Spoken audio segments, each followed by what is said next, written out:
when you omit a sound, when you say something, that sound forever travels. It's out there in the universe. And like I said, what you put out is ultimately what you're bringing back in. It all comes around. Ouroboros, the snake that eats itself. The biggest lie told to man is that we're separated from everything else. There's layers. There's layers. Is it 7 layers of hell? Nine circles.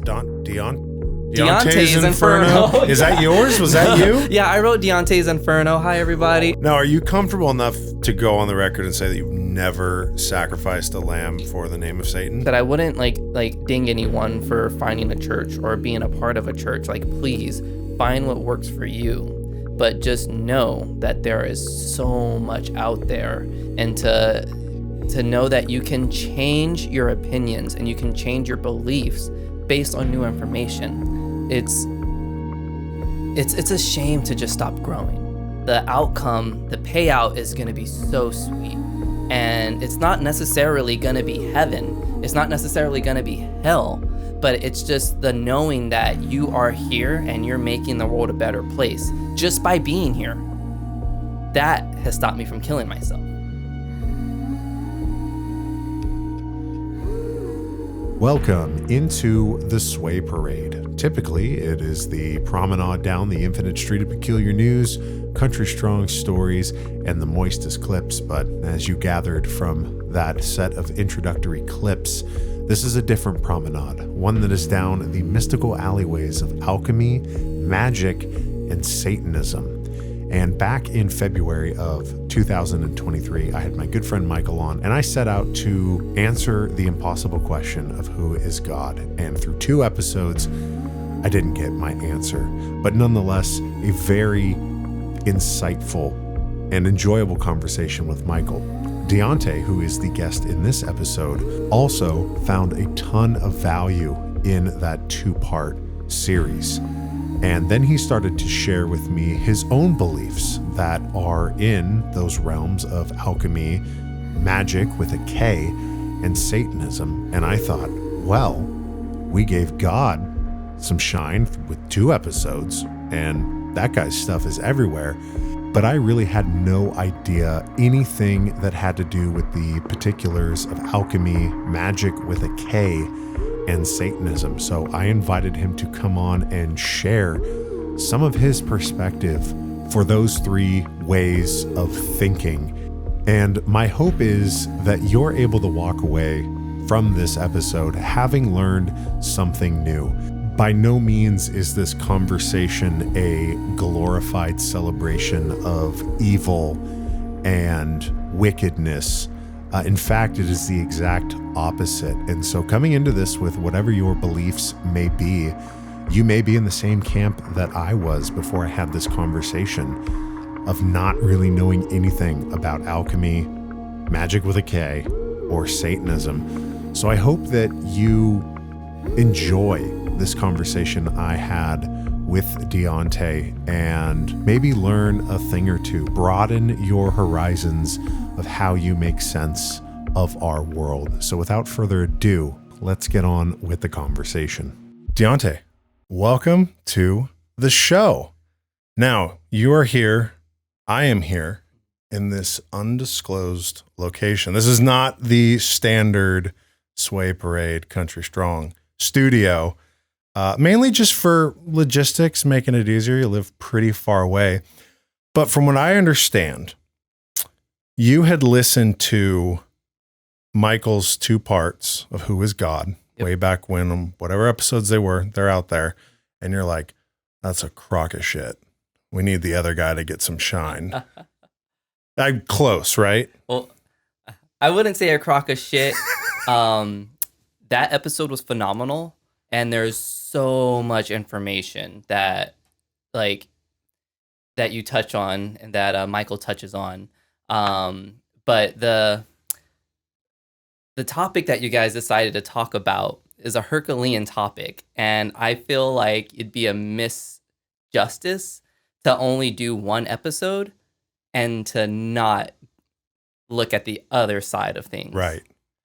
Right. Because I know we had the conversation, like, oh, I listened to that. It was fantastic. the stuff you guys were covering, and me going into that kind of extremely naive of like, well, let's just answer the question of who is God. Yes. And then we'll just do it in like 2 hours and we'll be good, right? I was completely wrong.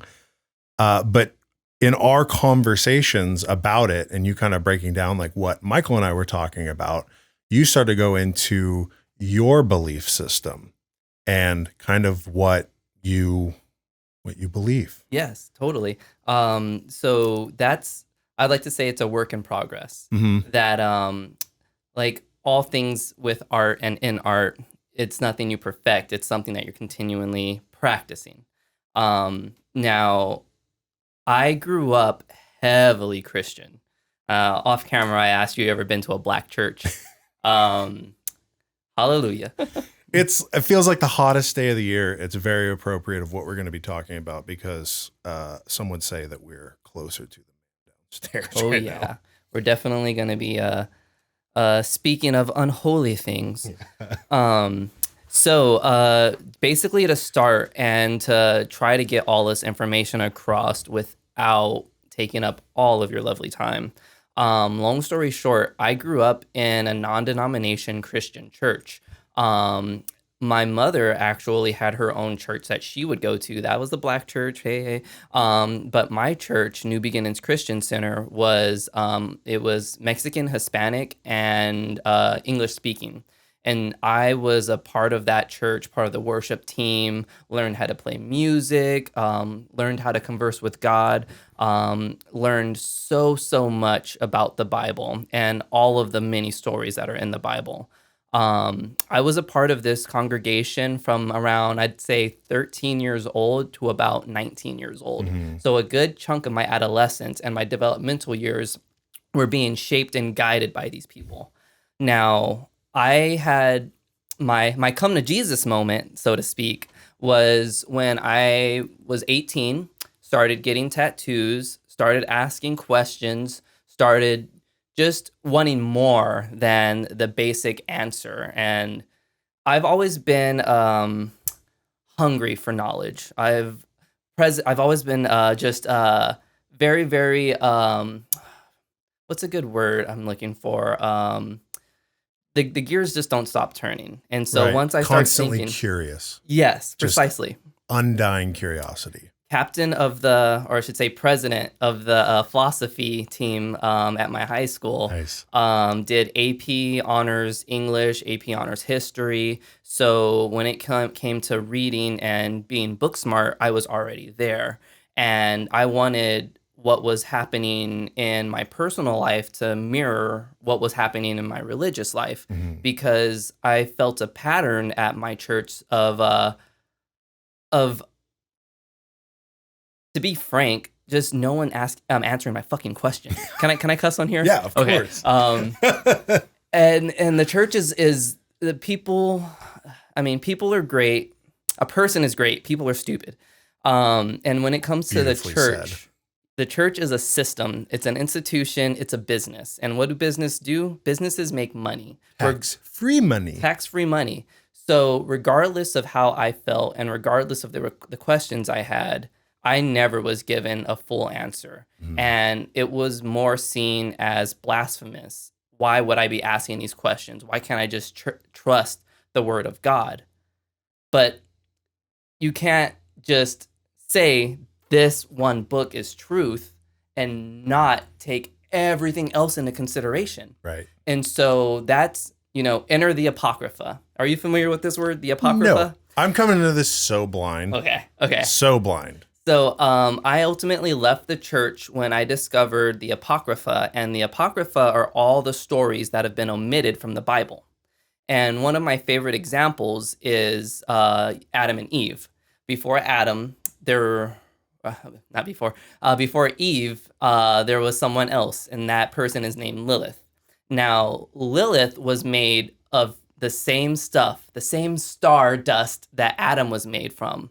Now, if you recall your stories in church, Eve was plucked from the rib of Adam, and that's how God made Eve, so that Adam would have a partner that was a piece of him, and she would never be whole.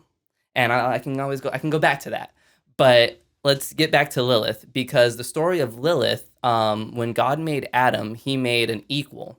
Lilith saw herself as not lesser than Adam, but on the same wavelength. Now, Adam didn't like that because, to be a little bit crass, the way that I like to explain it is, Lilith didn't want Adam to mount her in sex the way that he wanted to mount her. She wanted to be on top, basically.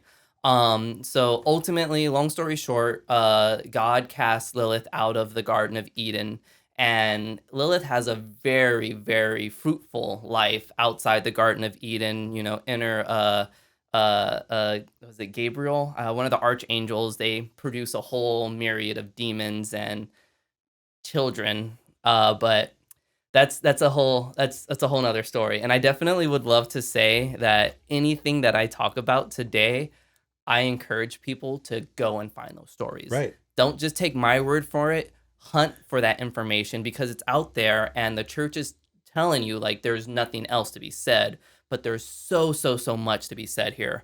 When you were talking with Michael, he mentions the Hebrew Bible a lot, and for everyone that missed Sunday school, that's just basically the Old Testament. Mm-hmm. So anything in the Old Testament, it's the same thing. Like with the Jewish faith, they just only see one half of the book to be true. But then you go a little bit further down the line, and you see like the Muslim faith, and it's just another chapter in the book. So there's so much information out there, and it's all basically telling the same story. Enter Milton Brown, that wrote Paradise Lost. So Paradise Lost is a work of fiction. However, you could always also say the Bible is a work of fiction. And so one thing that I've found interesting about Paradise Lost is it tells the story of the fall of angels, the fall of Lucifer, the devil. Every Christian knows the name Satan, Lucifer, Beelzebub. But one thing that we are not taught in Sunday school is that these are all different names for different people that make up the legions of hell. Now, when we talk about Samael was, depending on where you're getting your source material, Samael was the name of Lucifer before he fell from heaven. So let's just prince. Yeah. For the angel formerly known as Samael. The angel formerly known as Samael. Yeah. And so it said that he was God's favorite, the most beautiful, luxurious. I mean, just think of what is it? The Baywatch scene of dude. So that's your boy. That's Lucifer before the fall. He's God's right hand man. And remember, he's not a part of the game yet. No, he's not around at all, right? No, Jesus not in the beginning. Wasn't even a twinkle in Big G's eye, right? Nope. Until he became a human. Yep. And then that's when he actually existed. Yep. He didn't be like, Dad, do you want me to go down there and just try to, shake things up a bit, let him know what it's all about? He didn't exist before that. And I like to say no. Okay. If you talk to certain Christians, they'll be like, "Oh, well, that's the Holy Ghost. He's always, excuse me."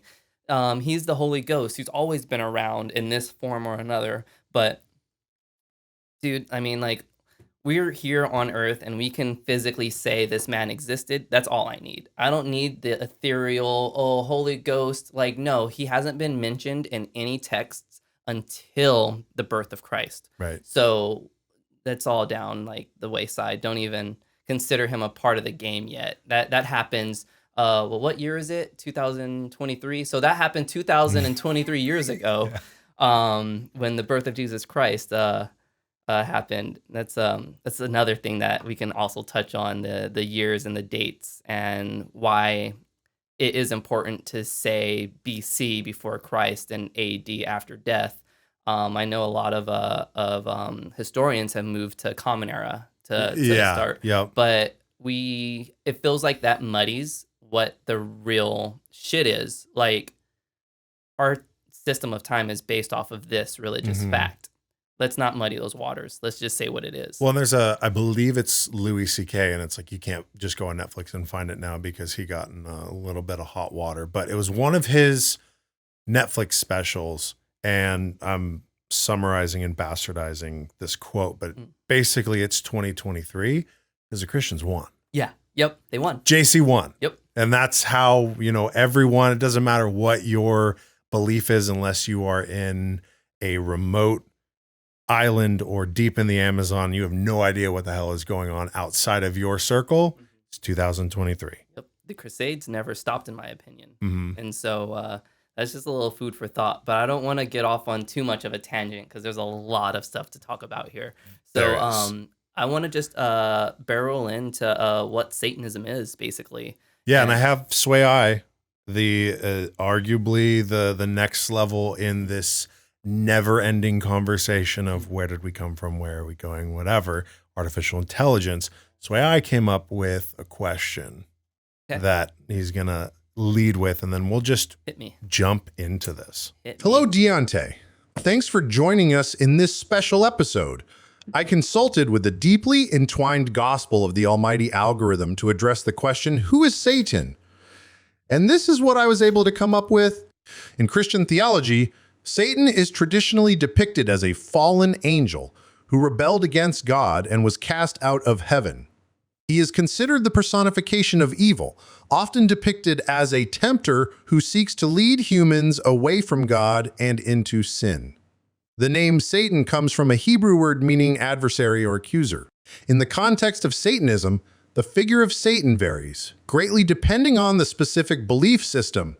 Some forms of Satanism, such as Lifesaver Satanism, view Satan more as a symbol of individualism, freedom, and rebellion against arbitrary authority, rather than as a literal being. This form of Satanism is atheistic and does not believe in the supernatural. Other forms of Satanism, known as theistic Satanism, do believe in and worship Satan as a deity.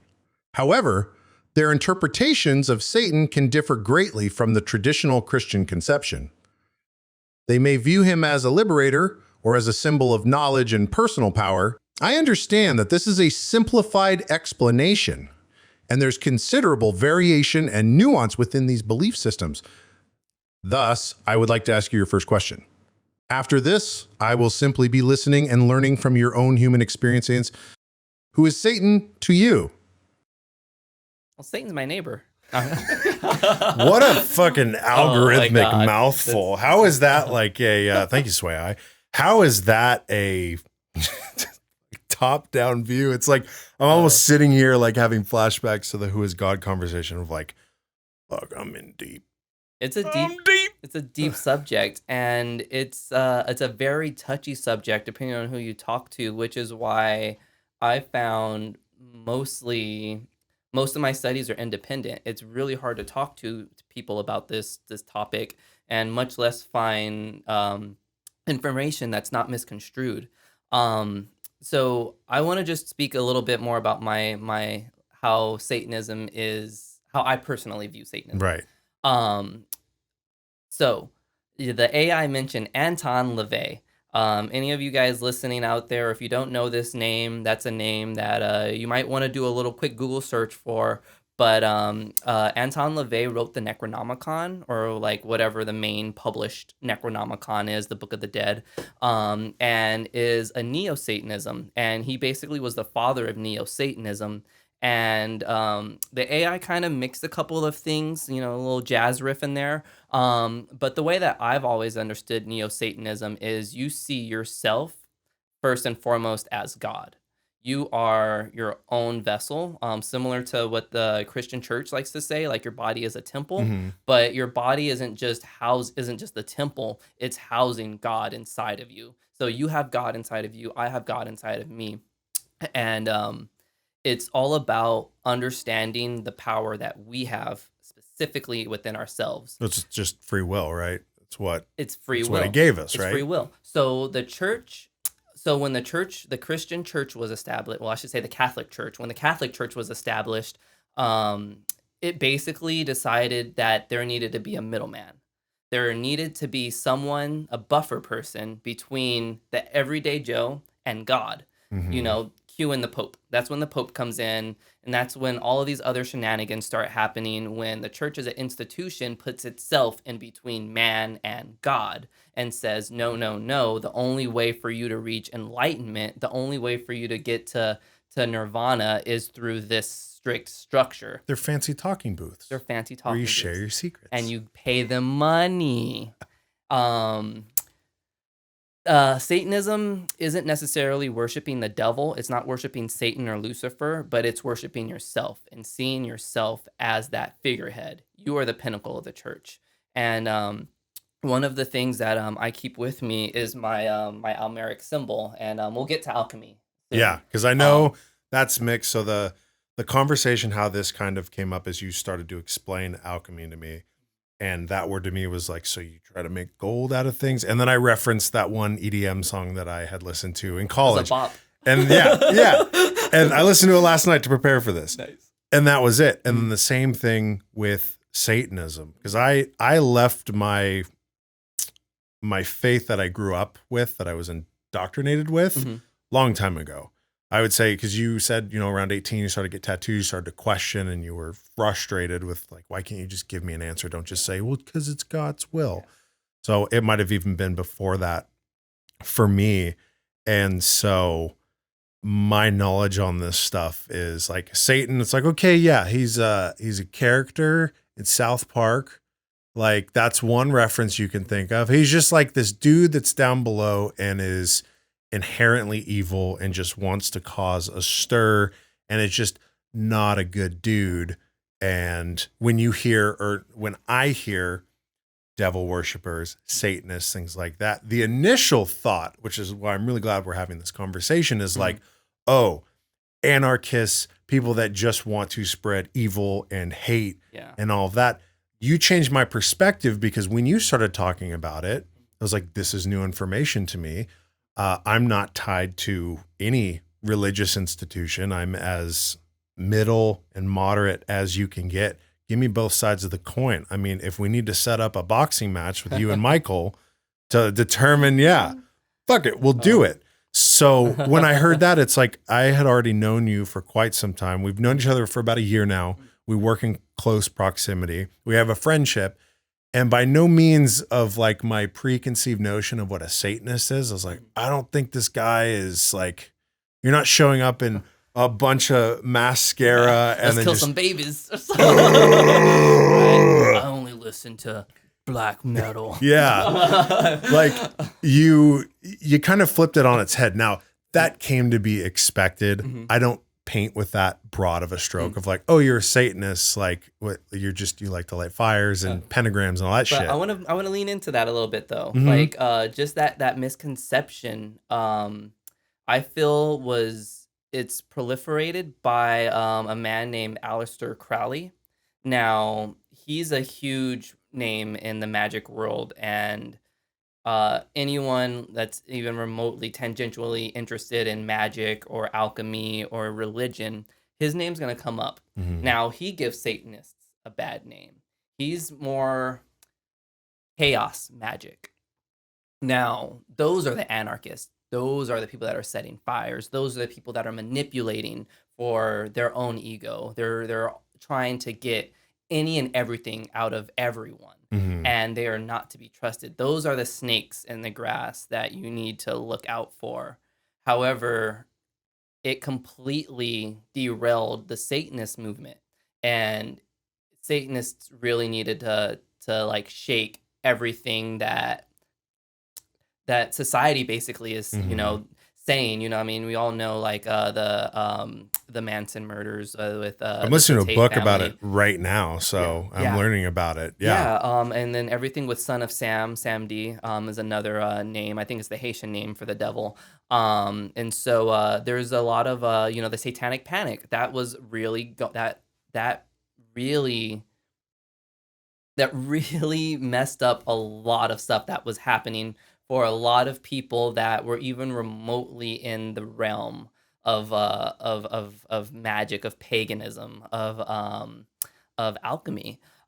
Just because everything that wasn't Christian was immediately saw as Satanism. Right. You want to kill babies, you want to set fires, you want to do this, and that. And then, of course, oh, you must listen to rock and roll, the devil's music, Yeah. and this and that. And it's just like, everyone chill out. Like, where are you getting this information from? Yeah. Like, let's just take a little bit step deeper and really find out why, Mhm. And in my research, that was the name that I came across, Aleister Crowley. Lots of sex magic. If anyone's interested in that type of like chaos magic, by all means seek him out. But it's not a stable way to live your life, and some would say it's harmful. So you don't follow that particular lane? No, not at all. And when you look more into neo-Satanism with Anton LaVey, what he was building for the Satanic Church, or the structure of a Satanic Church, he created a list of commandments that don't really it's not in, God, what words am I trying to say? He created a list of commandments that isn't adversarial to the Christian commandments, but kind of makes more sense than the Christian commandments. And I don't know if you'd like for me to go through those, but I can go through a good quick. I can pull them up handful too if you want, if it's easier on the computer. Yeah, let me see if I can grab this real quick. It's like the 11 satanic rules of Earth or something like that. ChurchofSatan.com probably has a good resource. Church good of read. Satan. Yep. It's right there, Anton We're LaVey. on the same. Okay. Mm-hmm. And so we don't have to go through all of these, but I just want to give you an idea of this is what the mindset of your typical Satanist is. And before I go through this list, I just want to reiterate that I personally see myself as a hermetic philosopher, a studier of alchemy, someone that's hungry for knowledge, hungry for philosophy, and just hungry for the wisdom and understanding that these people, these perfect symbols of what a human life should be, I'm trying to find, in essence, what these people figured out and how I can apply that to my life. What are those symbols, and are they objective? I mean, well, what is perfect in the human condition, Yeah, I mean, we'll just think about Buddha, think about Jesus Christ. I mean, we can even go like as far as Gandhi or even Martin Luther King Jr. For more common examples. There's these people that are literally existing, living, like breathing right now, that are more holy, more closely connected to Jesus, more closely connected to the Buddha, to Hishnu and all of the other people, Muhammad is even, just throw them all in there. Right. And like I said, the problem that I have with the church is they don't want people to specifically have that relationship, that one-on-one relationship with God. But like, I digress. We'll get back to that a little bit later. Yeah. Okay. So the 11 commandments of Earth. One of my favorites, and something that is present in my mind so often, is do not give opinions or advice unless you are asked. We wouldn't have mansplaining if that was it. Ego is the enemy, and this commandment here alone helps you check yourself anytime you're trying to just mansplain. I mean, like, just me being a male presenting person, there's lots of times when I'm in the company of men that like to, oh, hey, so, and I'm just like, whoa, dude. I'm done. I'm done. This isn't, I'm not that kind of guy. And so it's I mean, all of take everything with a grain of salt. I mean, people don't follow the Christian commandments to a T, but I feel like if anything needed to be followed to a T, it'd be the 11 satanic commandments. Here, I'm going to give you a couple more. Christians? So in terms of hurting people or animals, there's a commandment here that just says, do not harm little children. Right then and there. It's a good call. Do not complain about anything to which you need not subject yourself. So don't complain. Don't complain. Don't kill anybody. Don't hurt anybody. Do not kill non-human animals unless you are attacked or you need food. Do bugs count? If they're trespassing in your dwelling, Great call. if they are in your dwelling, because that is your sacred space, and there are rituals you can do to cleanse your space and to make sure that insects and bugs and all types of mystical bad things don't intrude on your space. It's like a stand your ground law for spiders. Dude, the amazing thing that just it constantly blows my mind is how real magic is when you finally understand the science behind it. Cue in alchemy. So can we go from like fifth gear just straight down to second? We're going to hit the rev limiter here. What is magic to you? Okay. Because again, just going off of my like, oh, la-di-da, life is magic is like Harry Potter, the wizards. Show me a trick. You want to pull a coin out of your ear real quick? Sorry. So magic spelled with a K. That's Magick. I'm trying to magic with a K. It's real. It is the understanding of the universe. It's the understanding of your physical realm, and it's the understanding of your body and how you can manipulate literally everything that is at your fingertips, your own fingertips, to your own advantage. And so one example I like to use is sage. You know, it's a common thing you hear. Oh, I'm saging the house. I'm saging my room to It's like clear. The big brushy leaves, right? And Yeah. then it's just they're kind of slapping it around. Precisely. Yeah. Okay. Smudging, you know, some people like to call it, to ward off bad spirits. But when you actually break down the science of burning sage, the smoke, the particles in that smoke have a chemical that actually clean the air. So it's literally Nature's cleansing Febreze. the air. And so you're not just warding off bad juju, you're literally breathing in fresher air in your space. And it's similar to like, how do you feel after you clean your room, basically? Like when your room is reset. Yeah. I mean, we did our shared space here, and it's like, all right, we're about to get some shit done. It's good energy. Yeah. And you can feel it. And it's something to be said that everything with a grain of salt. It's not the secret. We're not doing any like manifestation. I'm gonna turn this desk into a brick of solid gold. And but to an extent, manifestation, you know, you bring in everything you put out. So if you put out, you know, good vibes, so to speak, that good energy, and all you want is good to come back to you, you know, knock on wood, that's what's gonna happen. This is what I was trying to get, asking Michael about, and then trying to get if I could either ride his coattails, because he's like a perfect human being in my eyes. Like he could be near Martin Luther King, all those people, you know, is I was trying to ride his coattails to get a pass into heaven, or asking him like, can you just get in just by being a good person, doing good things, sending good vibes, like doing all those things, just not be bad. Don't be a bad person. Yeah. Let's roll back a little bit to the creation of Earth and how Lucifer fell out of heaven, because that folds into that statement. So before Lucifer was cast out of heaven, God made him what's the word I'm looking for? I'm spacing now. Custodian. Oh, custodian. So God made Took out Lucifer. the trash. Yeah, God made Lucifer the custodian of Earth, basically. Okay.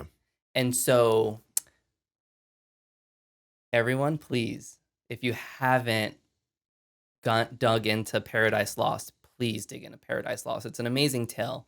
And so, there's a moment in this story where you find out that Lucifer is jealous of the man, of humanity. It's like taking his shine, kind of, right? Because he was so revered by God. Exactly. Yeah. You know, what is this creation that is taking all of my master's attention away from me? everything that I do, all of my heart and soul and being is to serve God. And Lucifer never faulted in his service. What he did was just overstep his bounds. Mhm. So what God did was say, oh, okay, bet. You're jealous. You got envy going on with my creation. Bet. You're going to rule these motherfuckers then. So when you look at it from a different punishment. perspective, Earth is hell. Earth is already hell. We are living in hell. Fucking and awesome. Lucifer has, control over our domain. And now, is he doing that from your understanding and perspective? Is he ruling over our domain, Earth, with spite, with wanting to pull strings and fuck shit up and give yourself a flat tire because it gets his jollies up? Because fuck you, you're a human, you bitch ass. I don't even need to drive anywhere. I don't even need a car, but you do. Now you have a flat tire. Like, is it out of spite, or is it over time? Whatever the relativity of time in God and angels speak is, like, over time, has there been some sort of, in close proximity, some more compassion? Yeah, can we say both of them? Both of them. Both of them. Yeah, there's a couple of great stories in the Bible. I'm not going to even try to paraphrase, but there's a few parables where the devil, Satan, Lucifer, whatever name you want to put in there. We can spend a whole nother podcast going on the different types of demon and the classical sense of the word, which means jinn. Anyway, I digress. You can have tales of God testing actual humans and saying, okay, we're going to put strife into this person's life and see if they turn their back against me and see if they are going to, fold into the darkness. I feel that it's hard to see how God works because everyone says God works in mysterious ways. Right. I'd say that the devil works in mysterious ways too. Lucifer never stopped loving God, and he still sees us as God's creation. He's not actively trying to seek out and destroy us, but trying to destroy the parts of ourselves that are sin, the parts of ourselves that are not worthy for God. He wants to take that so that when we do go up to heaven, when we do confront God, we have nothing but goodness in our hearts. So it's like we are, from that line of thinking, we're encouraged to sin while we can? I'd say if you don't sin, then Jesus died for nothing. That's a good point. I mean, there's multiple examples of people that lived and died specifically so that we don't have to stress, struggle, or even worry about what comes next. All of that happened so that we don't have to worry about it. When Jesus goes into limbo, before hell is even established, before the 9 circles of hell are created, and Jesus, no, I'm messing stuff up. I'm mixing things. So before souls were accepted into heaven, they were all basically in a limbo pool. They were just purgatory, right? Purgatory. Or is that a different? No, okay. Right there. And so there's so many examples. I mean, Greek mythology hits it. Egyptology hits it. When Jesus died, the Bible hits it. God.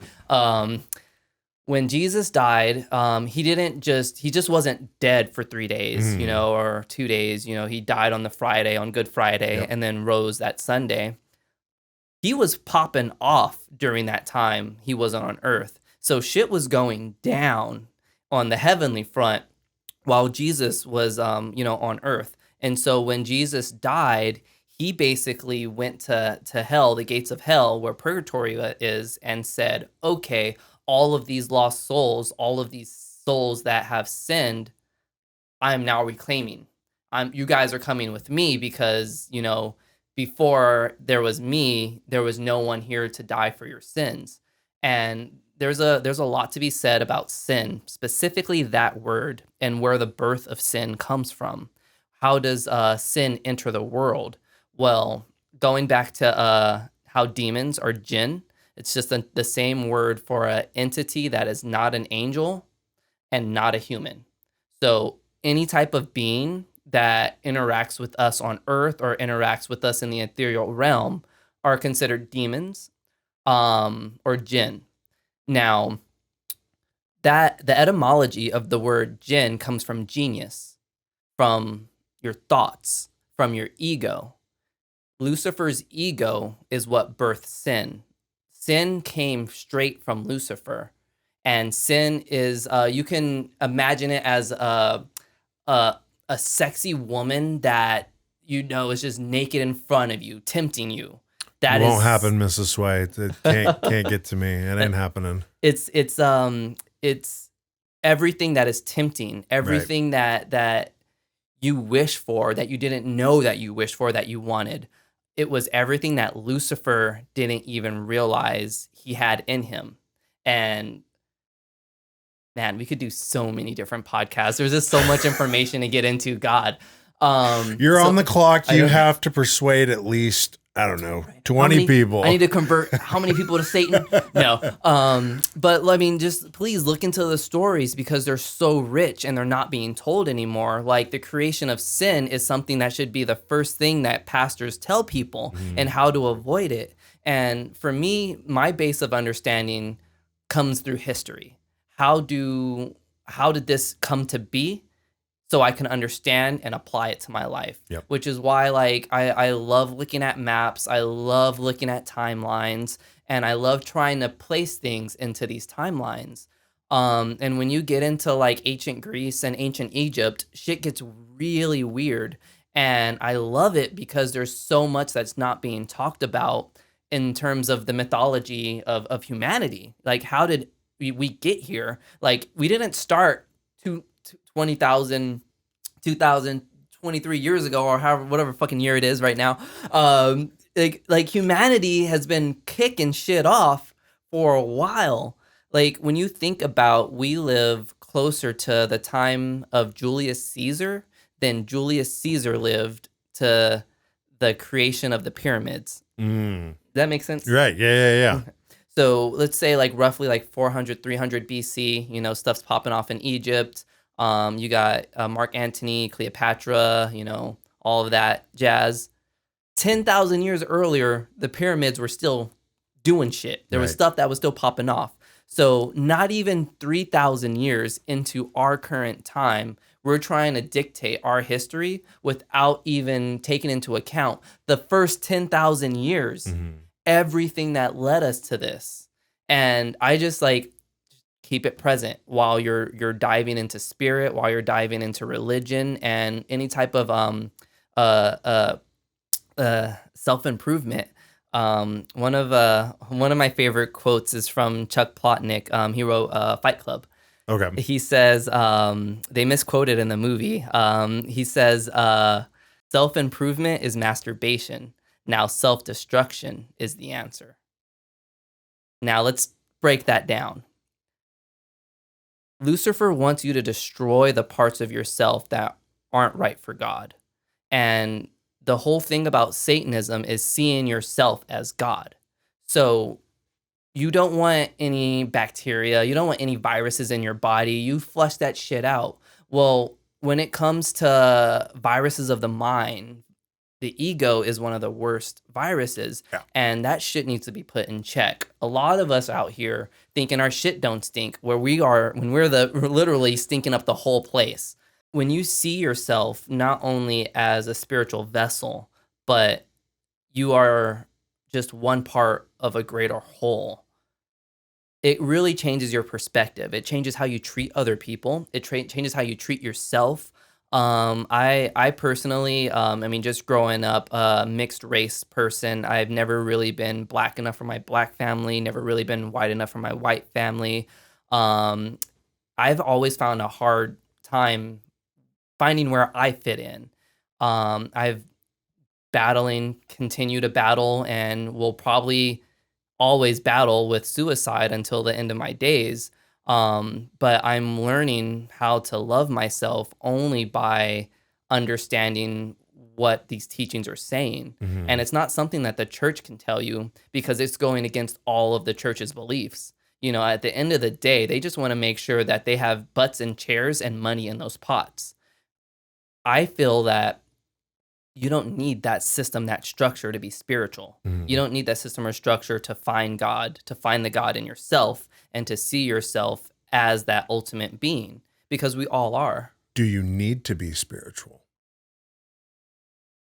Is that, in your opinion, a requirement?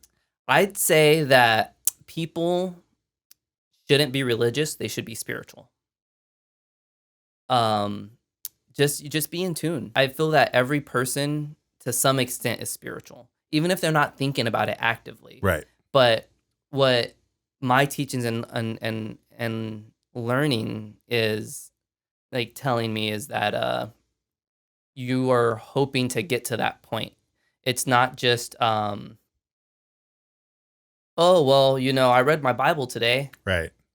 Check that off the list. I got my It's chapter in. Yeah, no, it's living it. It's everything you do. It's how you breathe. It's how you eat. It's there's that saying, how you do one thing is how you do everything. Mhm. And when you really apply that to your life and see like, okay, there's literally spirit in all things. We work a lot with plants, and I found spirit in plants. Um, it's amazing. Just the plant world itself. Like, if you don't think that that's magic, like just cut open an orange, Like, I know that like Christians use it all the time. Oh, there's perfection in this world when you grab an apple and you cut it in half and you see the split there. Look at that. There only could be one way that this happened, and that's because God said it was so. It sounded like Country Strong God. Clyde. Oh man, hero. I think he Oh, likes man. apples. I'd love to sit and hear Country Strong Clyde do a sermon. I'd pay for that. I'd give you my tithe in a minute. I will. I'll talk to him and see how he feels about that.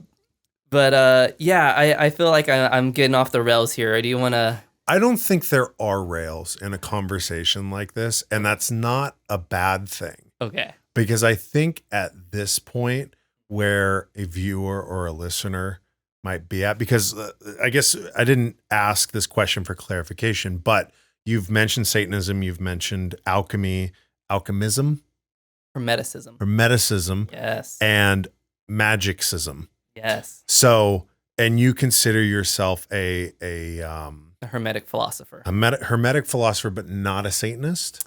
So I used to consider myself a Satanist because I didn't have the words. I didn't have the vocabulary. Mm-hmm. I just knew that I didn't fit into this little bubble. Yeah.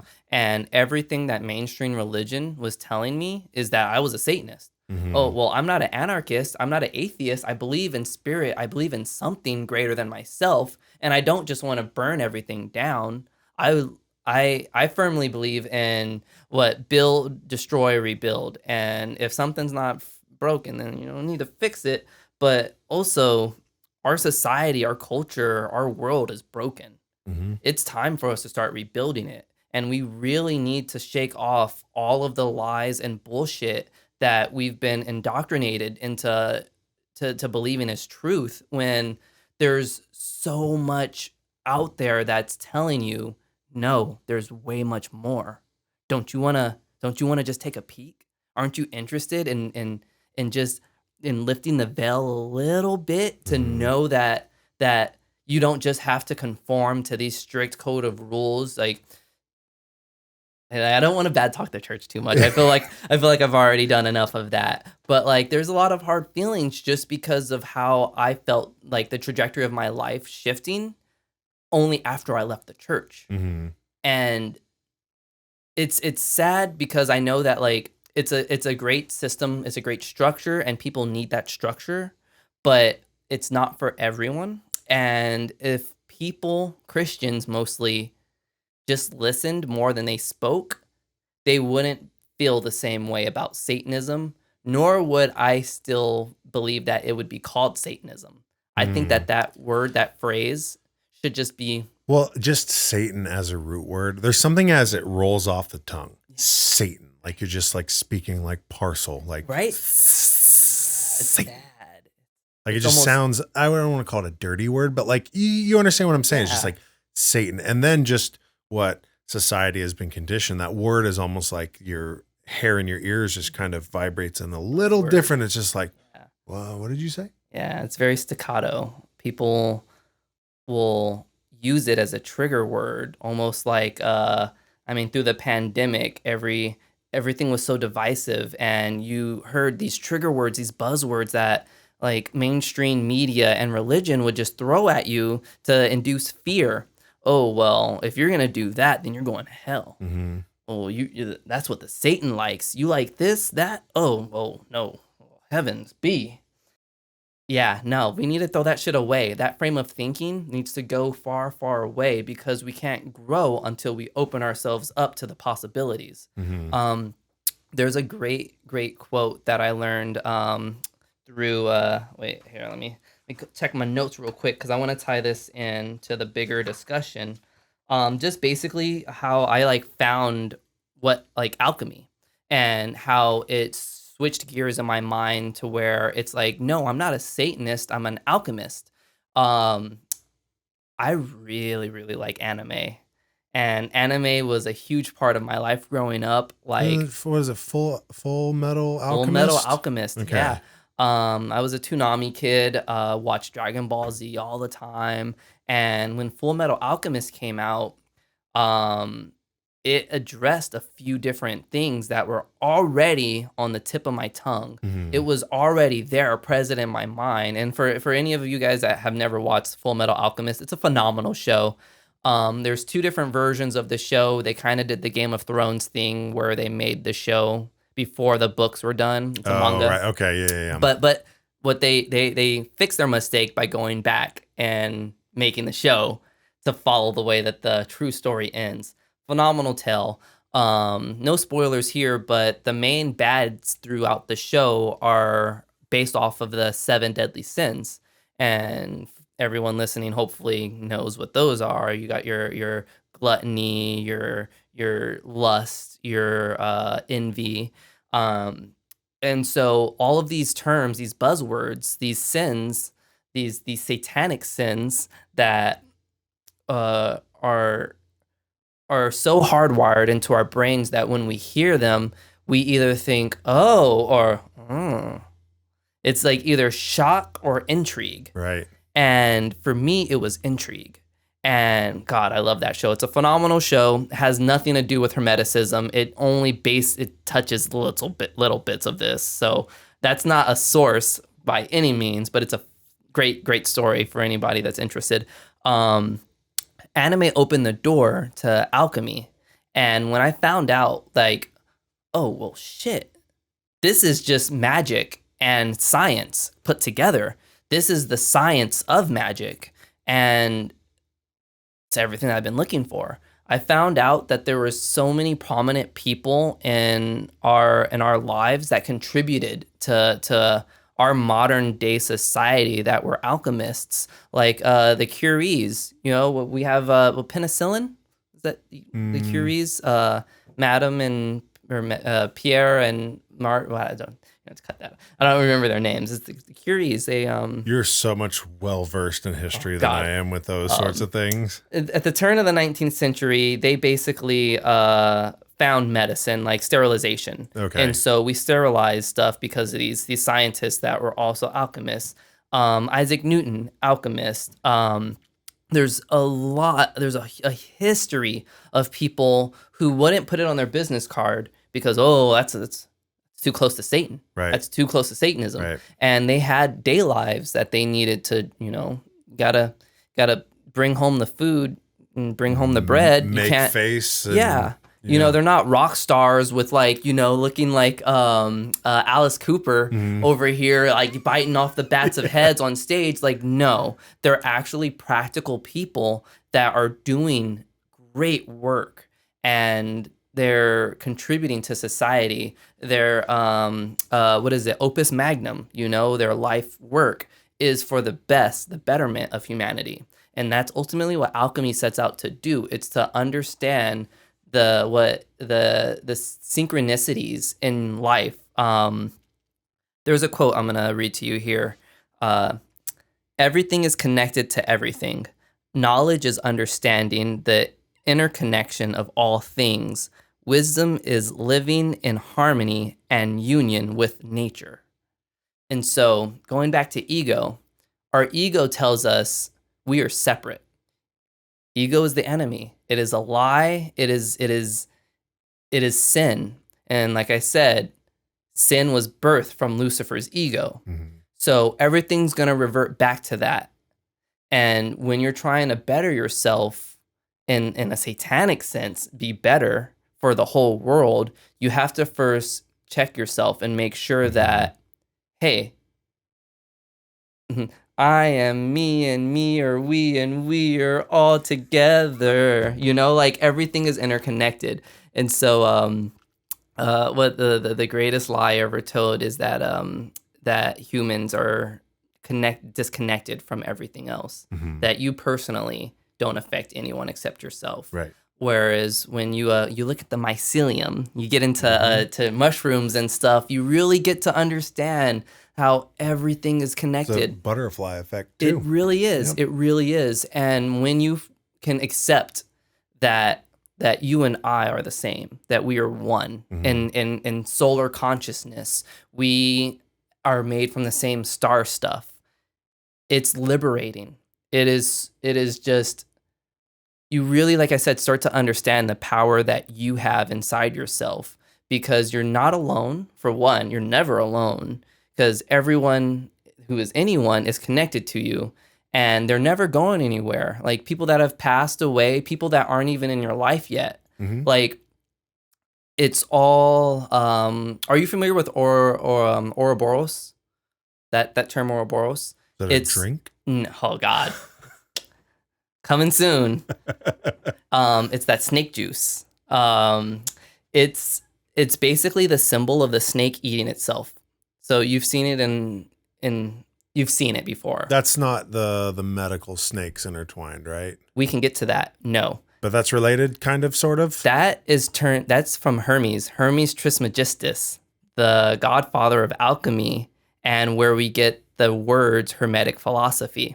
So the snakes that curl up the pole, that whole medical sign, that symbol, let me see if I have it here somewhere.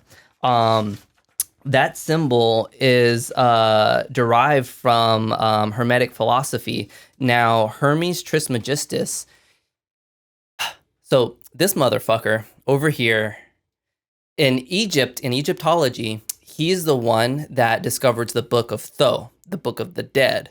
And so the book of Thoth predates the Necronomicon. This predates the Necronomicon, and ultimately is what I feel Anton LaVey uses. Well, I mean, everyone currently that is a witch or a Wiccan or studies paganism uses the tarot. The tarot cards, right? Yeah. Or part of it. Yeah. And so tarot originally is derived from the book of Thoth. And so dude, yeah, it gets real deep, real muddy. So Hermes Trismegistus is the marriage of Thoth from Egyptology and Greek mythology. So going back to ancient Greece, when Alexander the Great conquers Egypt back in 500 BC, builds the city of Alexandria, which held the Library of Alexandria, which kept the world's knowledge. You see where I'm going here? It burned though, didn't it? It burned down. It flooded. There was an earthquake. I mean, time basically destroyed it. There wasn't like one singular event that toppled the Library of Alexandria. And it was actually a library system. There was like several buildings, but that's neither here or there or in Egypt anymore. So we don't have to talk too much about that, but I want to touch on religious syncretism and how when the Greeks came over to Egypt and was like, oh, bet your boy over here is just like our boy over here. And they made the marriage of the two. And so Hermes Trismegistus is Thoth times 3. Let me say that again. Tris. Is that the 3? Is this I the believe translation? So. Tris, so now I'm not savvy. Magistus magic. I'm not savvy in Greek and I'm not savvy in Egyptian hieroglyphs. So I'm pronouncing stuff the way that I've either tried to phonetically sound out myself, or like, oh, I like how that person said it, so I'm gonna use that. Is it GIF or GIF? I like to say GIF, only because, what is it? A generated image? What is it? Jeffrey? Whatever. I can't remember. What I don't know anymore. Yeah, no, I say GIF. But whoa. Back to religious syncretism. All right, give me a second. The devil inside. Gotta get the devil out of here. Yeah, I'm glad I blessed the room before we started recording. Now, are you comfortable enough to go on the record and say that you've never sacrificed a lamb for the name of Satan? Oh, okay. So we need to understand what the word lamb means. No, no. There's no sacrifices. There's none of that. And if I can implore you to change that frame of thinking, yet again, we're not talking about physical sacrifices.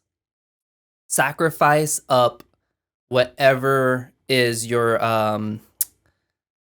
the word. It's not so like you lean on. Say if I have a Dr. Pepper every day, that's not my crutch. It's your vice. My advice. Well, vice, not my advice. Vice. Yes. Your vice, yeah. Yeah. And so basically, think about what your vices are. Now, sacrifice that. Don't sacrifice a poor little baby lamb that hasn't done nothing wrong to anyone. What you want to sacrifice is you lusting over other women. You lusting over... It would never fucking happen. It's not going to happen. Stop bringing it up. You're going to get me in trouble. All right, let me just keep firing off other sins because gluttony. I love gluttony. There we go. Look at me. I'm a fucking glutton. I feel like it's just good genetics.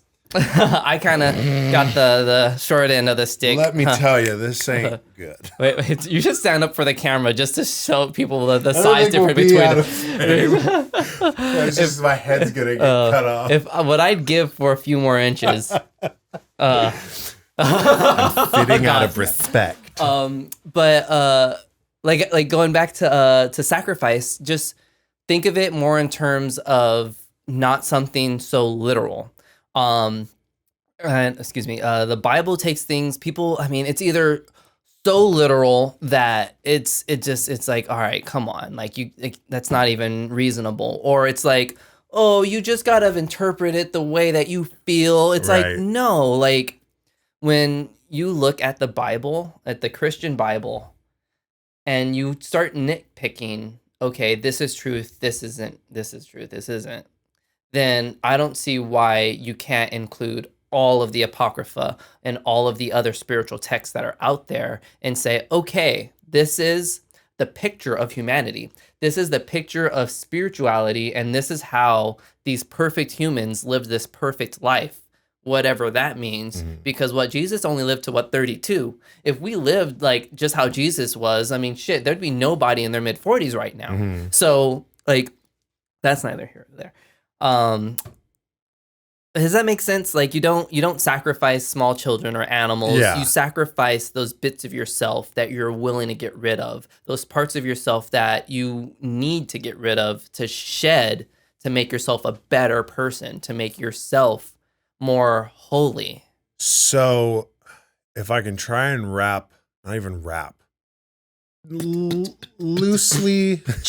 loosely grasp an understanding of just this specific thing. A self-sacrifice is made for the betterment of yourself. Mm-hmm. That is ultimately, if you're doing it for yourself, you're doing it for the greater good of humanity, which large pulled out from that, you're doing it for God. Yeah. And his love and rejoice and salvation, all that stuff.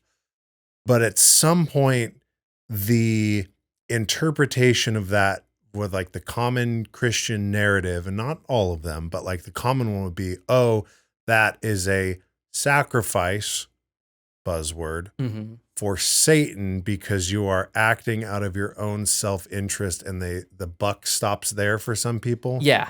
And it's just like, no, you didn't wait for me to go 35 seconds. No, I'm doing it. I'm doing it for me because it's for you, because it's for Satan, because it's for God. Yeah. At that point, people have tuned out. Yeah, no, they're not on board anymore. And that's why I feel, well, like there's a reason why like Christianity and like Catholicism won, you know? They figured out the system and how to put butts in seats. They were telling people what they needed to hear, and as long as you come here, pay me your 10% a month, and you know God's happy, we're happy. You know, confess to me your sins. You know, give me your 5 Hail Marys or whatever, and then you've been absolved of your sins. It's all objective. Like it doesn't fucking matter. What matters is right now. What matters is the present, and it's really, really hard to train yourself to perpetually live in presence, because there is no past, there is no future, there's only the now. And what can you do, and what can we all do to make now better? And that's ultimately going to lead to a better world for everyone. And so, like, I mean, you get something from IKEA, right? Get a shelf you have to build. You see the instructions, throw those away. And you're like, I got this. Put the things together. You just start, right? It's not going to look like a complete dresser or a bookshelf when you first get those first 2 pieces in. It's not going to look like a bookshelf or a dresser once you get that 3rd or 4th piece in. It takes time and effort and energy. And after a couple of right. You finally have something. You can step back and say, fuck, I did this. I built this myself. And God, isn't a good feeling to like, just, yeah, look what I did. I did the thing. It's done. And guess what? After you're done with it, you don't throw it outside. You don't throw it in the dumpster. You utilize it. You use it. You put it to work.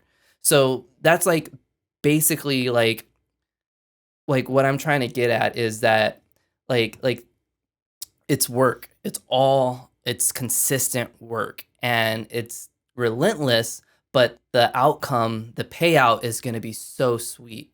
And it's not necessarily going to be heaven. It's not necessarily going to be hell, but it's just the knowing that you are here and you're making the world a better place just by being here.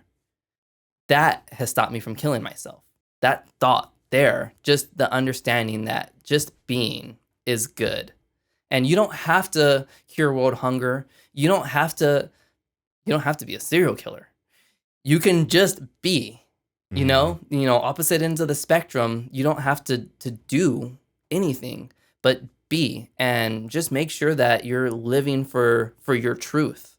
You know, does that make sense? Yeah. So do you consider that final ultimate fruition to be nirvana?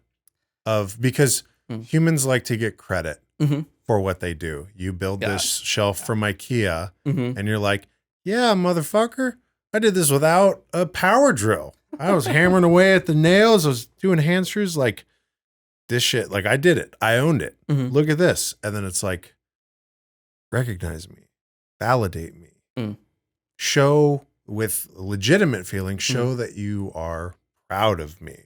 So is that because people act in selfish ways all the time? People act in selfless ways all the time. And whether or not, varying on the person, they're aware of that for the positive of what I did was I was a good person at the end of it all, right? You're the storybook ending, you're on your deathbed, you're surrounded with people that love you. And you're just like, well, this is how it goes. Goodbye. And then coming to that realization, like, is that a nirvana to you? Is that something that you are expecting at whatever I wouldn't even say the end, but at a transitionary place? Well, no. So you hit a couple of words there, and I want to touch on pride and how pride is a sin. And going back to ego, you want to shake that. You shouldn't need validation and credit. Just the understanding and the knowing that you did the stuff, that you did the thing, that is it. But isn't that self-pride? Is that different? Is that a different classification? Well, I feel like it's a different classification because I'm not going in next door to my neighbor Lucifer and I'm just like, see that shelf I built? I did that. That's ego. Mm-hmm. But at least having a desire to be like, man, I wish someone would notice this. Like, I've never done this before. And I don't want to go and be like, oh, look at me. Look at what I did. Like, validate me. But it'd be like, it'd feel nice if someone noticed. And then when someone doesn't notice or someone notices but doesn't vocalize it or say anything, then it's like, oh, I would like that. And so is that still in the realm of a sin of just having a lust for approval? So I feel like, well, everything is on a spectrum. There are no absolutes, and to say that there is, a hard line, you thought a little bit too much about yourself today. It's not good. I don't feel like that. Like, if there is a judge, jury, and executioner out there, in ancient Egypt, they have the whole if your heart weighs less than a feather, an ostrich feather or something of that extent. If your heart weighs less than an ostrich feather, then you can, move on to the nirvana, to Valhalla, to whatever paradise world that, you insert, name there. There's not a spectrum. And as long as you yourself are comfortable and happy, I mean, think of it like a polygraph test. I mean, you can cheat a polygraph test. Oh yeah, I murdered the fuck out of that person. If you don't feel any resentment, if you don't have any change in your mental stimuli, pass that test, no problem. Right. Now, the ultimate test, when you do transition from this world, no one's come back yet to let us know what what the scores waiting. are. Yeah, I got my book right here. Aliens real, and what the fuck happens at the end? I'm waiting for the cheat codes. Up, down, left, right, up, or for L1, R1, 2. Yes. Yeah. The what is the contra code? When we ultimately meet our maker, if we can stand in front of God, stand in front of ourselves, for that, matter. We all have that black side of us, that negative side of us, that black side of us. Keep it gangster. God. It's if we can confront ourselves and confront our maker and say, like, full-heartedly, I did the best I fucking could. I'm out here. I'm out here doing it. Did it, and I'll be out here. Yeah, it's like, what more can you give or take, because I've given you everything already. And just getting to that place of honesty, being honest with yourself and being honest with the world around you. We're never gonna live forever. Like, with all of the advancements in medical technology, there's still misfortune, there's still calamity, there's a myriad of things that can happen to a person on any given day. And one of my favorite things to say is not today. What do we say to the face of death? Yeah. Not today. Not today. I'm a big Game of Thrones nerd too. Like, I mean, I love reading, and I mean, God, the shows really did a number on the books, but there's a lot to be said there in correlation of, like, living in a non-magic world, and seeing a magical world portrayed in Game of Thrones, and how there's so much synchronicity that, I mean, well, of course, like, it was written on our earth. Right. It's, based on earthly things. But when we really take into consideration, like, the whole story of humanity, like, it's not too far, like, it's not like a taboo idea to think, like, yeah, there were magicians, there were these sages, these hermetic philosophers, that these old wise men that came and just disseminated all of the knowledge to humanity.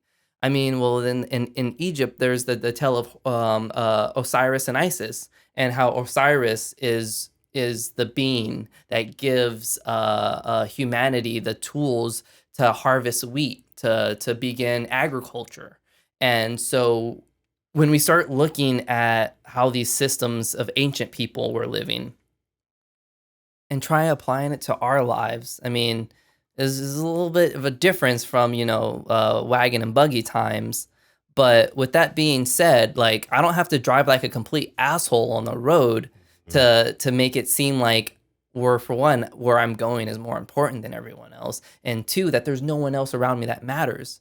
It's Right. not the case. It's just understanding that like I said, you are me and we are all together. The Beatles had it, there's another quote here that Hermes Trismegistus is coined to say. Now, take it or leave it, but in alchemy and in magic, there's the term as above, as so below, and that phrase, it's important. It's just important in every sense of the words, because words are magic. To speak is to cast a spell. To spell is to create magic. So anytime you are spelling out, speaking out, every vibration is magic. And one thing that we know, thanks to science, is that vibrations, they don't stop. Mm-hmm. When you omit a sound, when you say something, that sound forever travels. It's out there in the universe. And like I said, what you put out is ultimately what you're bringing back in. It all comes around, Ouroboros, the snake that eats itself. Mm-hmm. And so when it comes to magic, the first thing is to just understand, like, the words you speak are power, and that power comes from yourself. You ever do the Only just to reenact the Wolf of Wall Street. Yeah. But no, I've never done that outside of it's joke. a good I don't know if you or anyone that suffers from panic attacks or anxiety attacks, but for me, sometimes the only way that I can get myself out of my head and just just grounded, is just to make sure that, like, Have I'm those physically vibrations, yeah. and I can feel the vibrations, and it's coming from me. It's not external, external sensory. Excuse me. But let me finish the rest of the quote, because it's only part of what you hear is as above, so below. It's as above, so below, as within, so without, as the universe, so the soul. That is what this is. This is a Almeric symbol. It's You want to angle that so it's on. It's an Almeric symbol, and it's been coined as like the Red King, something like that, something to that extent. What's his name? Constantine has the same tattoo, and any Same comic book location too. on his forearms. Brings together. Okay. On his forearms. So any comic book nerds out there, they know Hellblazer, Constantine. Any movie buffs out there know Neo, Keanu Reeves to be Constantine. I'm John Constantine, asshole. In the film, Constantine uses this symbol to summon the Archangel Gabriel. Now, that's all works of fiction. What this means to me physically is it's a reminder that I am my physical form, I am my spiritual form, and I'm the universe around me. It's the Holy Trinity. It's the same concepts that Christianity and the Catholic Church try to preach, but not as convoluted. It's a more direct route to, like, what is Father, Son, and the Holy Spirit. So you are like you physically, your physical vessel, and the world around you, and your spirit.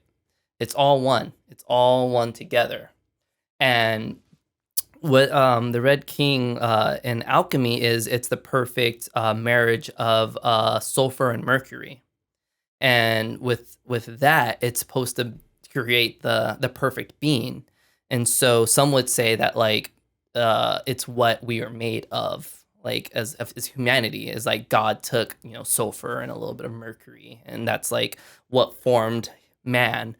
But and that's why pregnant women shouldn't eat tuna, because there's mercury in it, and that's not their creation. That's God's creation. Yeah, and don't eat fucking fish. Yeah, or else you'll go into Mercury retrograde. There, it's all coming together now.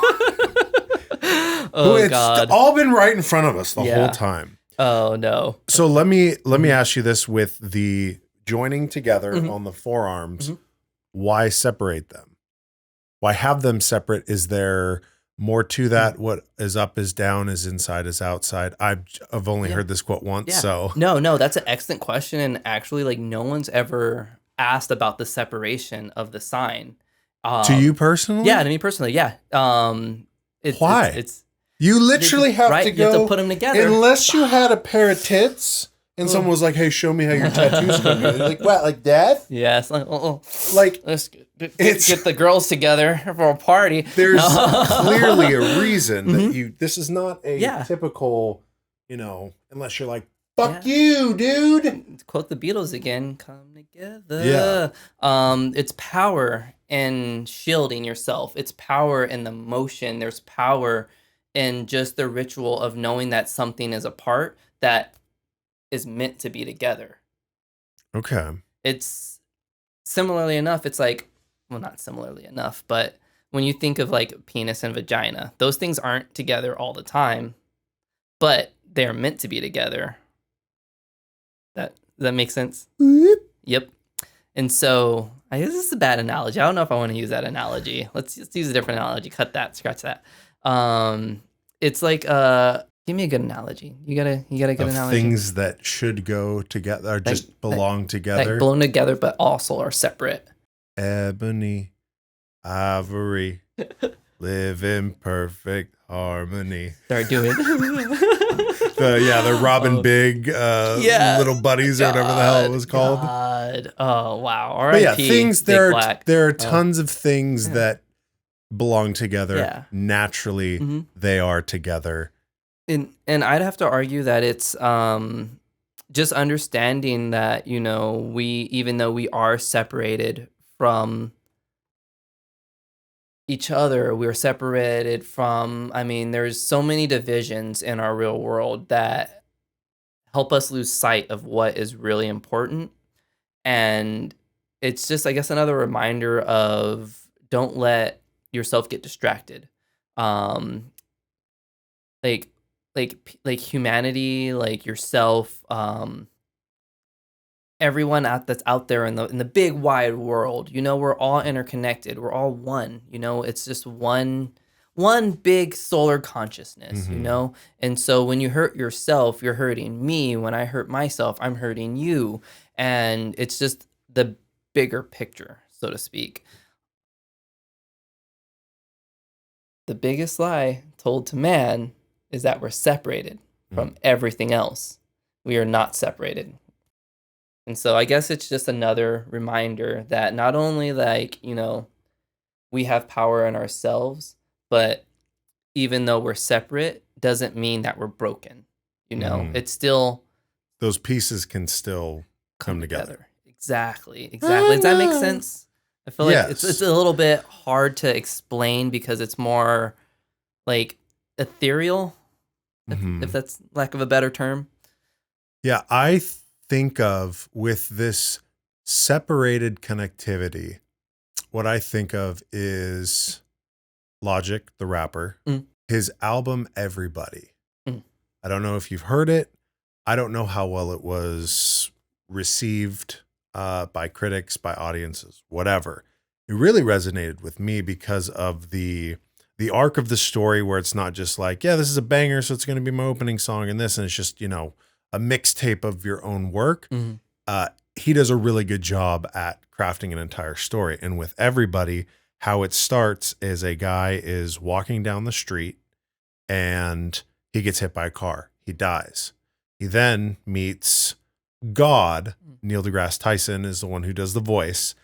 And throughout the album goes through and they're having this conversation in purgatory and explaining what there's one intermission where Neil deGrasse God is, I'm like, all right, I'm going to send you back to be the Lord of Fairfax. You're going to have 10,000 acres and all this. And he's like, hell yeah. And the guy, I believe he is the guy who plays Adam, the guy who dies, which is spelled like Atom, Yeah. Atom, voiced by a black guy. You assume that the character is black. And so he hears he's going to get all this land and all that. He's like, God damn, like, let's go. Yeah. And then he's like, yes, with all that land, you'll have thousands of slaves and all this. He's like, wait, what a second. Wait, what? I'm going to have slaves? And it progresses on. And right before, have you heard the 866 song? I'm so bad with I'm names. in the town, I'm wasting my time. It's Yeah. I don't want to be alive. The suicide song, the 866, or I should know the number, but the hotline, the suicide hotline did just leaps and bounds of awareness for that resource for people. Right before that song starts, and it's very like just the piano keys where it opens up. I believe, I could be misquoting this in the album. It's been a while since I've listened to it. But right before that song starts, Neil deGrasse God is explaining, I am a god, but one day you will be like me. You will step into the space that I am in after you have lived every single life imaginable. Yep.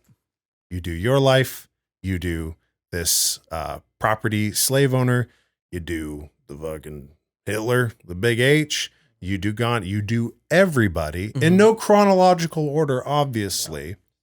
And then you reach that. And I thought hearing that and that idea proposed to me, I was like, that's a really interesting way to put it, and puts it in a perspective kind of like what you're explaining, this disconnected connectivity. Yes. Is kind of how I'm quantifying it and putting it into my word magic, which sidebar, when you said that voice and words are magic, and then I think some of the things that have been talked about and shared on this show to the internet for anyone to access, it's like, oh, I'm such an asshole. I'm doing my magic to make fun jokes and all that stuff, but there's a place for it. You bring joy though. Yeah. So that's kind of what I was thinking. And I wouldn't say that it is something that I am, as entrenched in as you are with the beliefs, but it's one of those things too, where even just taking a split second, the person that's driving like an asshole and they speed past you, they might even swerve, almost hit you, whatever. It's so easy to be like, well, fuck them. Like, I hope it's so. I have a ex-neighbor. They don't live there anymore. Rotten people, husband and a wife, rotten people. And I will say, mainly to be crass to Mrs. Sway, if we're like, I wonder what they're doing right now. And I'll just pipe in and be like, I hope that them selling that house led to a miserable, nasty, gross divorce, and they're both unhappy living their own lives. Do I actually mean that though? No, these people were rotten. Yeah. They were pieces of shit, but there's got to be a reason why. Yep. I'm not justifying why they're being assholes, but there's got to be a reason. There's got to be a perspective. Yeah. You don't live someone else's life every single day, just your own.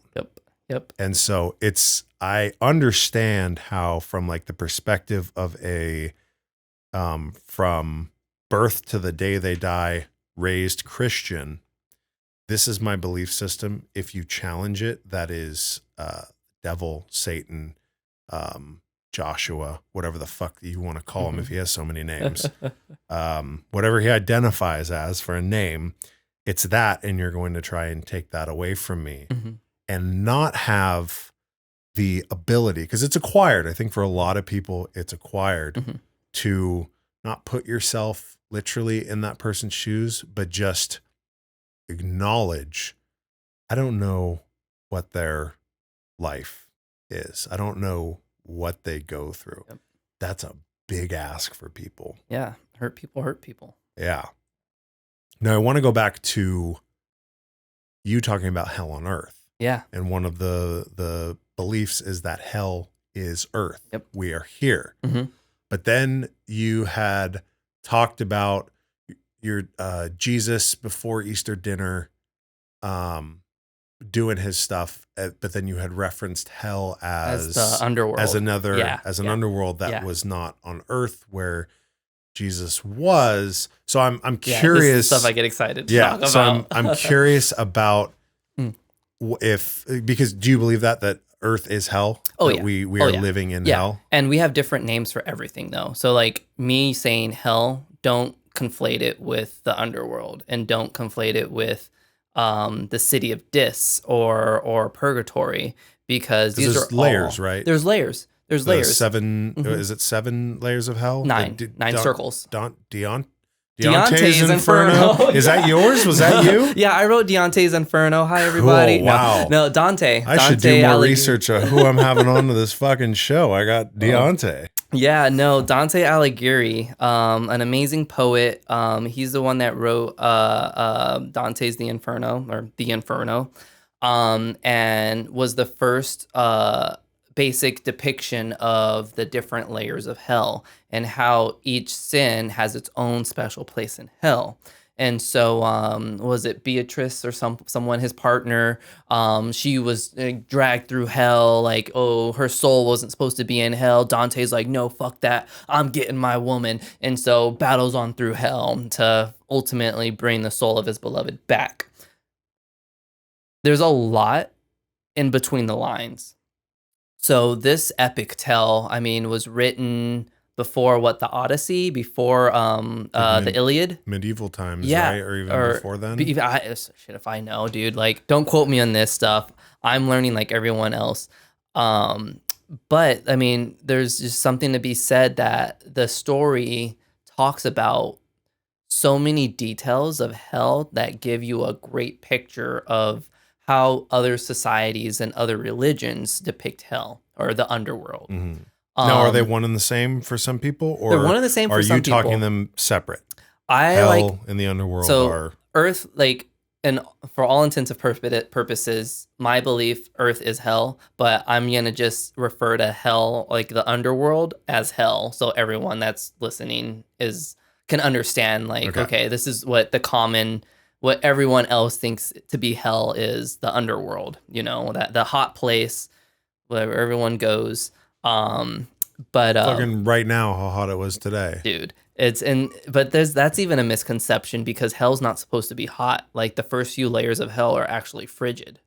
And there's a whole thing about when you do travel to hell, you're responsible for bringing your own fire. That's a whole nother story. That's a whole nother story to get into. Now, like, when you look in Norse, Swedish, Norse mythology, they have Hel. And Hel, Hel, is the goddess of the underworld. And so she is the dweller of all things that is evil, that is sin. Now, from my understanding, she is sin incarnate. That is hell, is sin incarnate.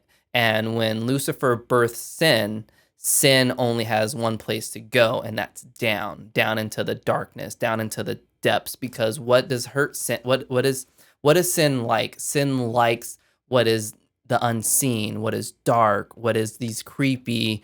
That's why they're dirty little secrets. Yeah, dirty little secrets, or just like, I mean, what is unclean? All things unclean.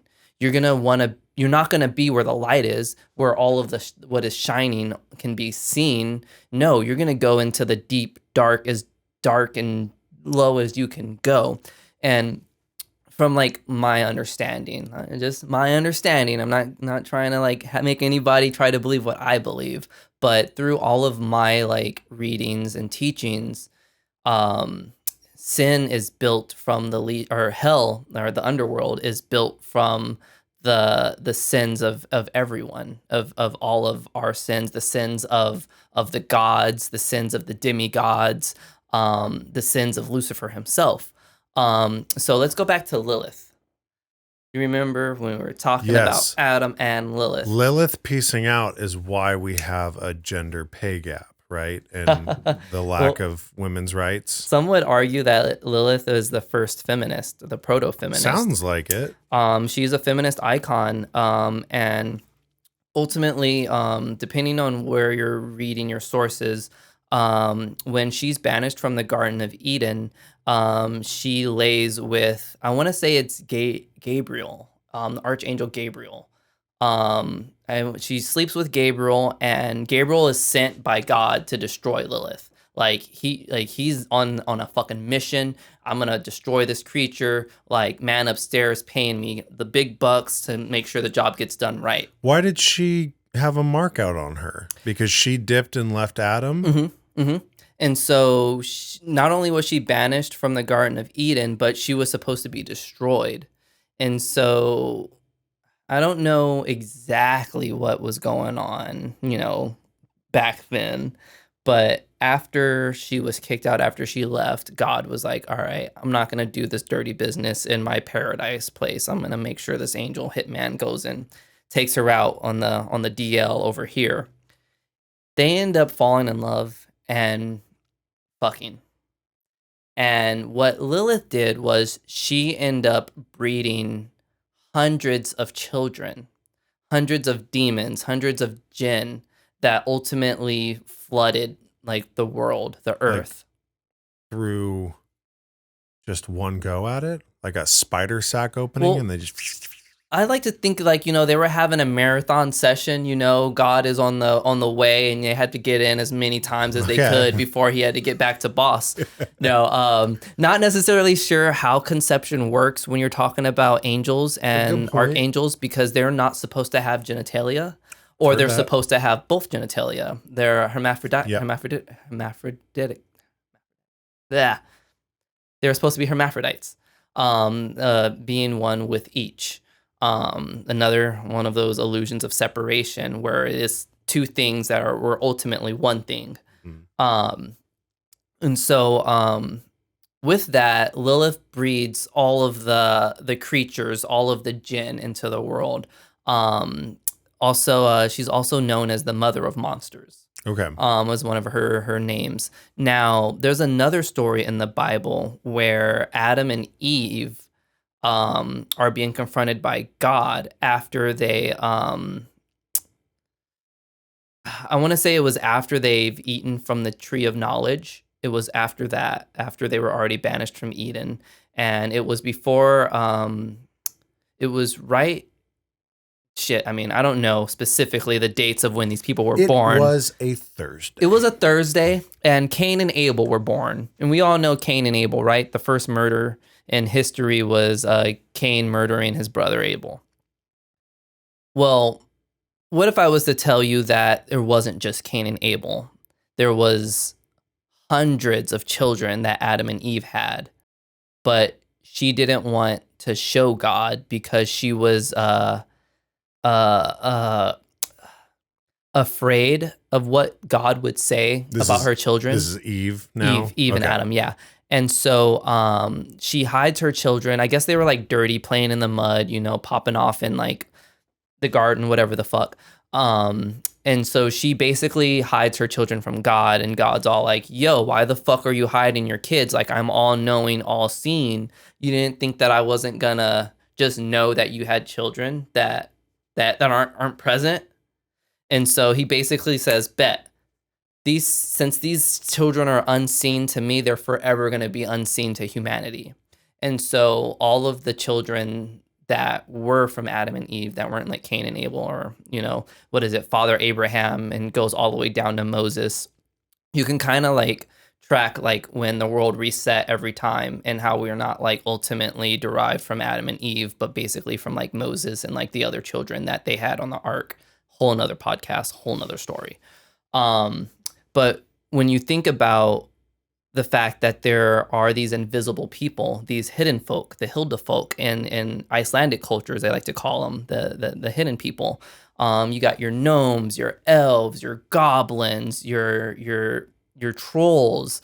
There's all of these beings in the mystical world that there's hard evidence like, yo, like shit was popping off back then. I don't know, like these bones kind of look funky. You guys know what these bones are from? We don't know. We're just gonna say it was a new animal. But like real talk, there is just so much in between the lines, and the things that the Bible like to put in place aren't necessarily the correct terminology.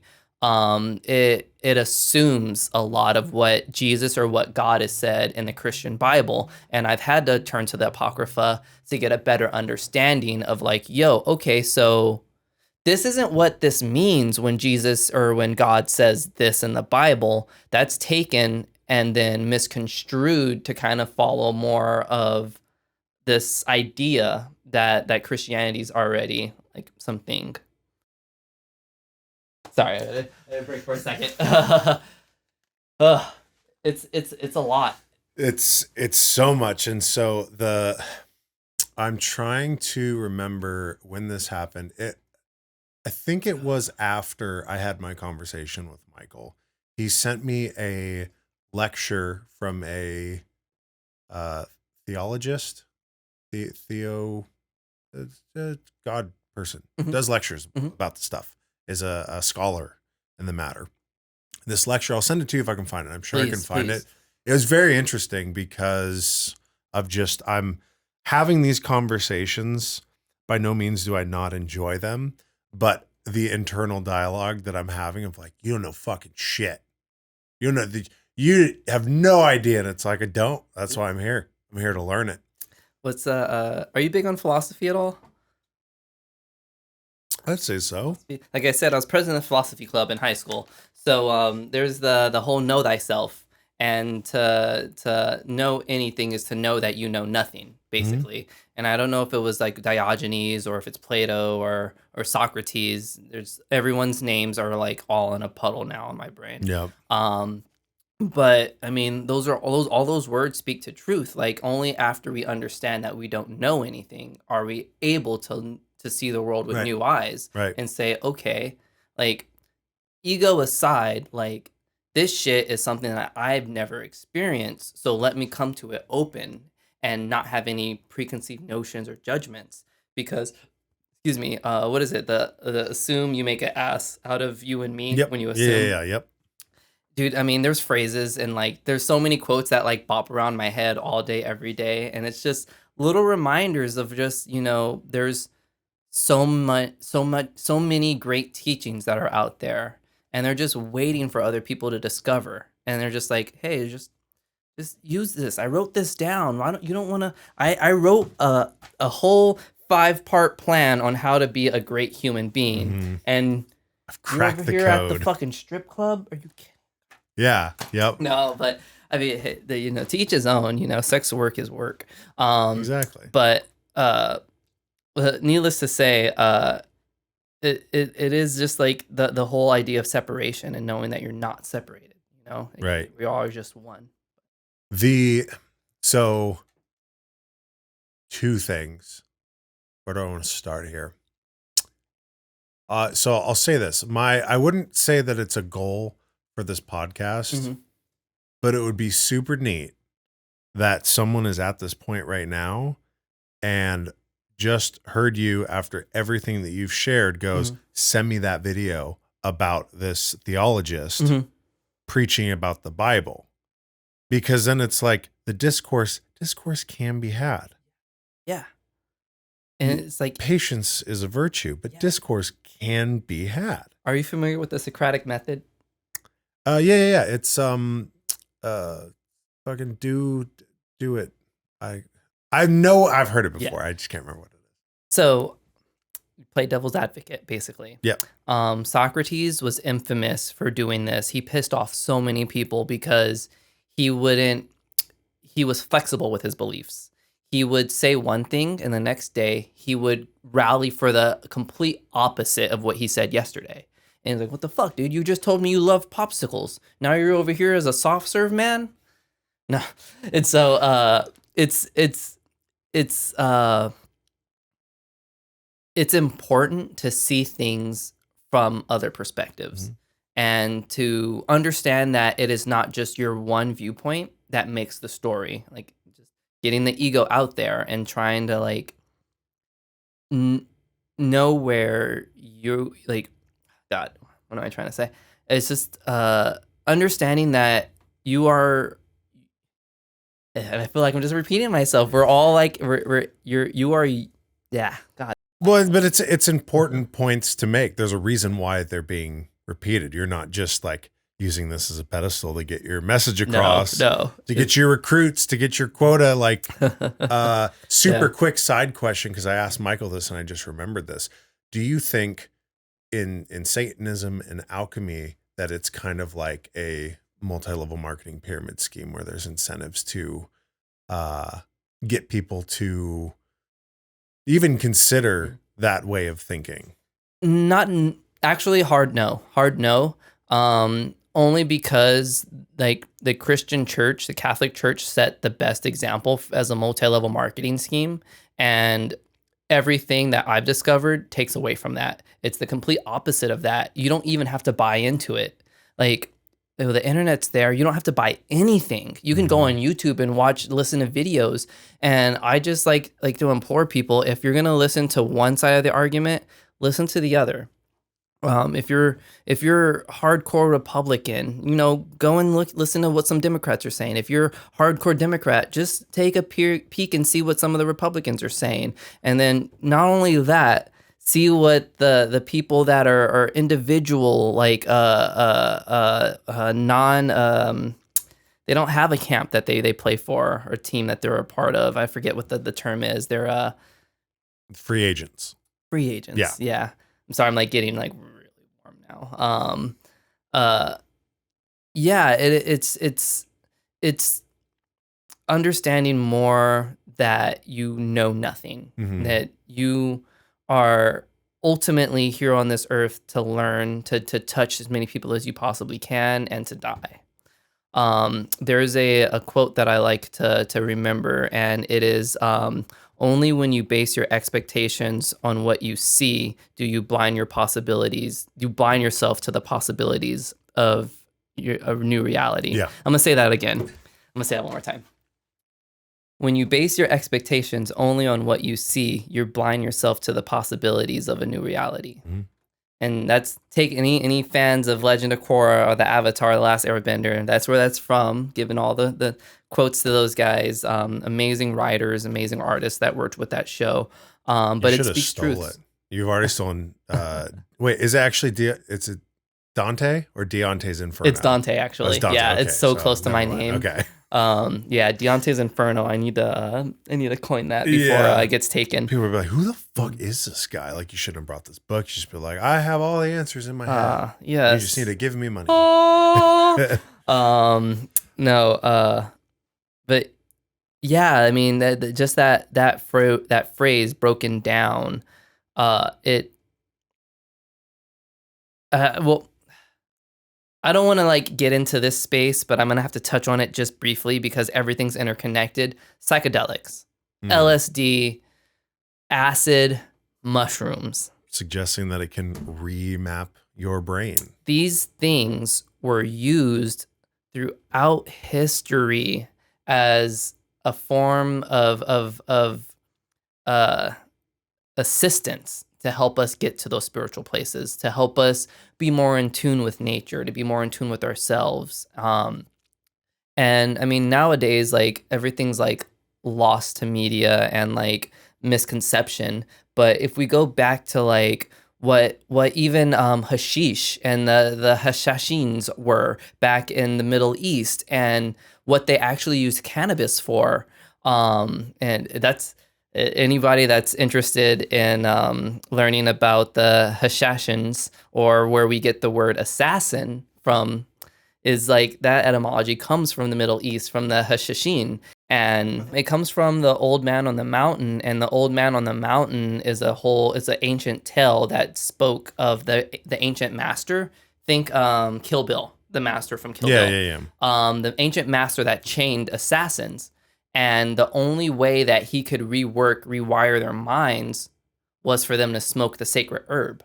And so, I mean, you can call them stoner assassins, but I mean, it doesn't have a good ring to it. Right. But when you look back to these stories, you can glean all of these amazing bits of information on subjects that are so taboo today that nobody wants to talk about it. Even in our beautiful legal state of Washington, where weed is legal recreationally, there's still people that I'm finding a hard time to just converse with about it and say like, hey, no, like this medicine it's not going to turn your kids to like I Like, it ain't the devil. It's not the devil. It's not the devil. To bring it back, it's not the devil. It's not the devil's lettuce.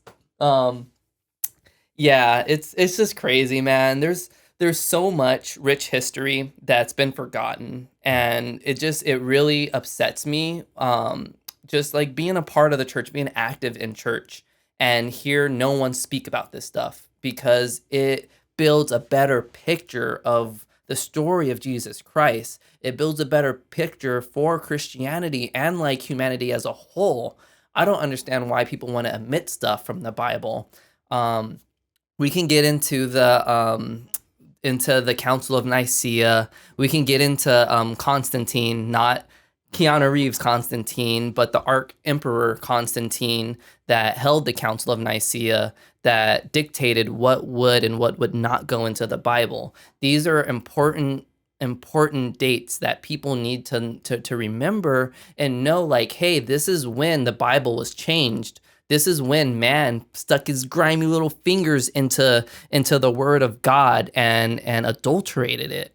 So that's why like etymology is so important to me, is, you get closer to the truth, what was really being said. And like I said, words are power. So this knowledge, this powerful magic that is being handed down to us by the church is all watered down bullshit. It's nothing. You think you're getting the electrolytes, you think you're getting what plants crave, but it's not. You're just getting some tap water, and you're over here like thirsty, starving, hungry. Spiritually, there's so many people in our society that don't have that sense of community. That's one thing the church is good for, though. Community. Yep. Like, if you need a community, I very much recommend find your local church, but be careful, because there's snakes. And there's definitely snakes in the church. Not all churches are the same, and not all churches are good. So think of like the movie The Mist, where there's that religious element to it, and then there are people that are just, they turn bad. Yeah. For what they think they're doing good. It's like, oh, they need to sacrifice and whatever. It's like, no, we already learned the sacrifices are self-imposed. So what you were saying with the meeting of the Council of Nicaea. Council of Nicaea. So this goes back to what I forgot to mention about the lecture about the Bible. So this theologist, in his lecture, it's like 45 minutes long, multiple times, even at a point does like a call and response to like try and get his point across. He says something, I'm going to bastardize it, but he says something along the lines of, the Bible is a historical document, peer-reviewed, like things like that. Like, the phrase that he kept repeating was supposed to be like, this isn't just mumbo jumbo made up. This is my argument and my angle as to why this is the truth, why it is real. And I'm very much aligned with my conversation with Michael with questioning everything in the Bible. Yes. Why is that the good book, the main one? Yes. On everything else. So yeah, I will find that. I will send that to you. Please. And then I need to, as a secondary goal, set up a fighting ring, like MMA cage fight with Michael to settle it once and for all. But first, like, you guys need to get together and have a conversation. We don't even have to have microphones in front, but I just want to do like, just sit, just listen to it. Yes. God. And just because it is so interesting. This is a reminder, because people tend to forget. You get in your routine of life. I remember a trip I took, the one time I've been in New York. We took off, we banked. And as we banked, I was sitting in the window seat. I could see the entire area that I had been over the last like year and a half. I had not been outside of this boundary. Damn. So to broaden your horizons, to be open-minded to things. And this goes back to a point I was thinking, you've brought up multiple things that have reminded me and made me think of it. The initial one was you watching Full Metal Alchemist, and that gave you a little bit more of a vocabulary. You didn't like follow the show, be like, this is it, but it was able to help you be a little bit more literate in what your beliefs were. It's like, oh, like those are words for it. Yes. An example that that I thought of is that really anything. The first time you experience something and it works, you lock in. Mhm. This could be anything. Google or Ask Jeeves when it was, the main search engines. Yeah, Obviously, you don't yeah. have a choice now, but it's like, Mhm. for me, I started using Google. That shit works. Still using Google products. Still around. McDonaldization, the global impact of fast food, but then that chain. Mhm. If I want to fuck about and be a true glutton Mhm. and try and solidify my place in whatever layer of your hell that Yeah. is there, it's The like, fifth layer, maybe. I'm gonna fuck up some McDonald's. Mhm. There was, and it's difficult when, these are more pedestrian examples, Mm. but it's difficult when it's a fundamental belief Mhm. that you are formed, whether it's, being a child and going to church at a young age and be like, oh yeah, God and Jesus, and then a bunny for some reason, and then Santa Claus, like, I'm down with it. This is what I believe in. If that isn't challenged in a way where it brings you to a tipping point, Mhm. where with you asking questions to the church and they're like, don't ask that. Come on. With me, it was over the course of many years, but the initial one was, I've shown you my scar, right? Have you On seen your my leg? scar? Yeah. The one Mhm. right there. Yeah. Oh, let's get- A little bit. I fell, cut my leg open, filleted the Mm. motherfucker. Just, I was like, oh, look, those are my insides. The paramedics came and like wrapped me up in like gauze. They were going to take me to the hospital. Mhm. It Mhm. would have been so fucking cool because they're like, well, we'll just get an ambulance. We'll get them to the hospital. Like Mhm. my leg wasn't in jeopardy of like losing it. Yeah. But as a kid, that's like, dude, I get to ride in an ambulance. Oh yeah. But with my mom's profession being in law enforcement, she had her own bias towards, the privatized, if the fire department's ambulance wasn't going to take me, Yeah. no. And on top of that, we ain't paying for that shit. Yep. So these burly firefighters lifted up a large, definitely obese third grader up from the chair in the kitchen and then brought me to the front passenger seat for my mom to then just drive me to the hospital. No ambulance trip for me. As we were on our way to the hospital, third grade, I was 9 years old. Mhm. At that point, physically, that was the most traumatic incident I was going through. It wasn't over yet by a long shot. Yeah. And so we're driving to the hospital and I tell my mom, oh, you know what? Everything's going to be okay because I feel like Jesus is in the car with us right now. I feel he's like, that there's an aura. Yeah. And as a 9-year-old, to me, Mhm. it was bullshit. I said it because I thought that that's what I should say. But Mhm. then we go into this web of there's no way to make sense of it all. There's no way to make sense of half of it. There's no way to make sense of just even a single thread of it. Doing something, I did that for my mom's sake. Mhm. My mom was a police officer. She saw a lot of shit, but with her own kids, it's a little different. Maybe there was a sense that she was a little wigged out than what, we'd seen her like before. So then it's like that self-service to service others. Mhm. Maybe that was my first dabble into some Satanism. Yeah. Yeah. You're a little Satanist without even knowing.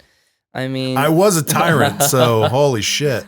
But it's difficult to, the main goal, everybody love everybody. Mhm. I'll Mhm. quote Will Ferrell in Semi-Pro. Everybody love everybody.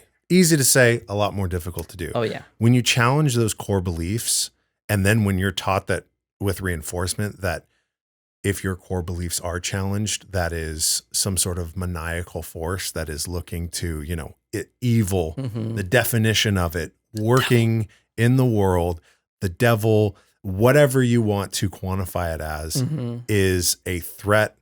Like, well, they're coming after us. They're trying to break us up, like us versus them mentality. I mean, humans are just so complex Oh yeah. Oh yeah. that it is interesting to lump someone as, like, my grandmother was a Catholic her whole life. That was how she thought for a lot of things, how she lived her life. That's one way to do it.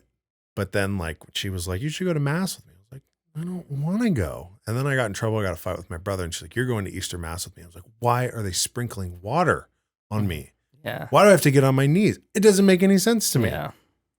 To then the complexity where we are at today with people our age, you're hermetic alchemist, philosopher, but yeah, that follows the beliefs of alchemy, of magic with a K, of Satanism, still of some Christianity. There's a little bit of bitterness towards the church, but it's all there. Yep. It's not just, I mean, the dynamics of people.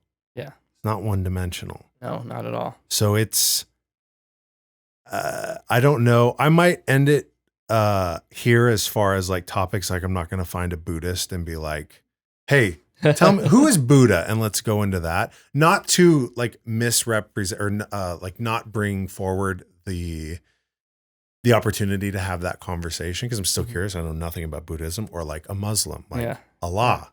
Explain to me that. I'm open to that, but coming into it like, who is your God, or who is your deity? I have this photo of Muhammad. Yeah. Fuck. No, but I mean, it's a touchy subject for one.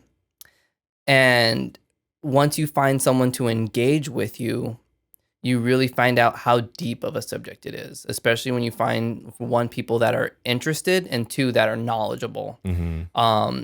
And like I said, I wouldn't like ding anyone for finding a church or being a part of a church. Like, please find what works for you, but just know that there is so much out there, and to know that you can change your opinions and you can change your beliefs based on new information.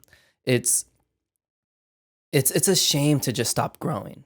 Like the plants that we tend to, like, we need to nurture our souls spiritually. We need to give ourselves that spiritual food that we crave. And like I said, like, a lot of us in our society now, there's no spiritual community.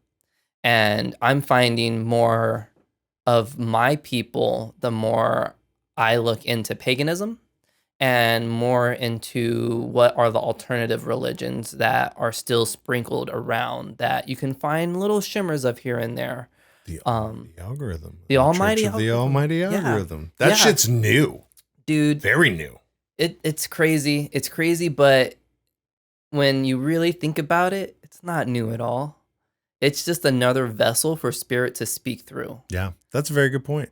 And so I think I'm gonna have to leave it at that. But well, we have that last question. There has been questions that have popped up. This has been a very enlightening conversation, and I hope that people that have tuned in through this, because we're at we're around 2 hours. I mean, you take the cake. This is the first podcast you ever did, right? It is, and it still feels like there's so much to talk about. Right? Like there's so many stories and anecdotes, and I mean, like, I barely touched on Hermes Trismegistus. There's a great tale about how he tricks the devil, and it would be Hades. It would be the Greek mythology of him tricking the devil, basically. And he's the head surgeon, the head general surgeon of our world, basically. He was the first not non-human. He was the first to not die. He was the first person to ever seek the longevity of life. And just to answer the spiral question of why is that on all of our medical stuff, it's because it's supposedly the staff that he had, and the staff that whatever shit he stole from Hades, it was like a veil and a cloak, or a cloak and a helm, or some shit, to where he could see what other humans couldn't see. It's a lot. It's a huge story, and anyone listening, please check it out. Hermes Trismegistus, tomato. He's a saint. You did actually get sainted? No, he whatever didn't. the proper No, term is? God, no. Jesus, no. He's a satanic saint. He's a satanic saint. I mean, when it comes to things that are omitted from the Bible, it's really hard to just say like, yeah, this person holds like credence, but the Christian church, the Catholic Church is like trying to just get rid of so much. It's like we can't lose these stories. We can't lose this information. And like I had mentioned earlier, like I'm grateful that the tarot is still around, and learning how to utilize and apply the tarot to my own life has just been super impactful. God, there's so much we can talk about and speak to. If you ever want to have me back on and we can talk a little less about Satanism and just a little more about like the works, the opus magnum of the great works of these alchemists, of these great thinkers, and how that they changed the world, how they transmuted metal to gold, how they themselves were transformed into a sorcerer's stone, a philosopher's stone. There's so much rich conversation to have there. A lot. And it is fascinating. It is so fascinating. And when you just you start to see all of the synchronicities between Egypt, between Greece, between any Western or colonial, I like to say, any colonial histories that we've been taught, it's not all bullshit. You just need to know what to look for and where to look for You it. need a good sniffer too. Sniffer? And that, just to sniff out the bullshit. Oh, yeah. Yeah. Oh, you just Doing lines of truth and maybe not so much truth. do a fat line of truth. So let's end on probably arguably the most important question of all of this entire conversation. You've dropped references to TV shows, you've dropped references to movies, to animes, to visual art. I know you personally, you're a film guy, not only with your formal training, but you just love the craft. Yeah. So totally. That I know, everyone with this conversation now knows you have a love for curiosity, you have a love for knowledge. So you probably have at least a love or appreciation for Satan, Lucifer, whatever he was. Feels like to some point you might, know what his preferences might be in our mortal human, things we like to enjoy. Yeah, like totally. movies. So what do you think Satan's favorite movie is? It's an excellent question. It's an excellent question, Sway. Can I give you three? Yeah, I think you do top three. Top three? Yeah. So the Devil's top three. Right off the bat, Devil's Advocate. I mean, Keanu Reeves. I mean, what's there not to like? Everyone loves Keanu, and if you've never seen Devil's Advocate, check it out. It's worth the watch. I don't want to give it anything away. I haven't seen it, so don't. For my sake, don't give anything away. Just check it out. It's excellent. And then I think I wrote down a couple of things here.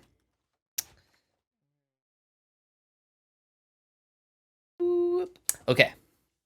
The second movie I'd have to say would be the Devil's second top favorite would have to be The Passion of the Christ. He probably gets his jollies off to that shit. Yeah. If you've never seen The Passion, whew. Have you ever seen The Passion? Nope. No. That's another one. No, dude. We're That's literally just talking about it with Dean this morning, and I'm like, I know what it's about. Like, I think I know what happens, but I've never seen it. Nope. It's intense. And for someone that yearly during Easter or Ostera for the pagans out there, we would do a play. The whole shebang. Jesus getting nailed to the cross. The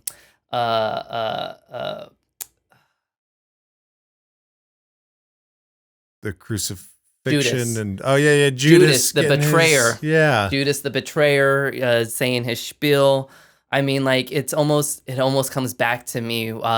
Jesus in the prayer garden saying, what are you doing? Are you still sleeping and resting? Come, stand, my brothers, because my betrayer is at hand. And that's when Judas comes in with like the Roman guards, and they pull Jesus out, and he's like, "Fuck you guys, I'll see you later." Guess what, motherfucker? I'm coming back up in this. No.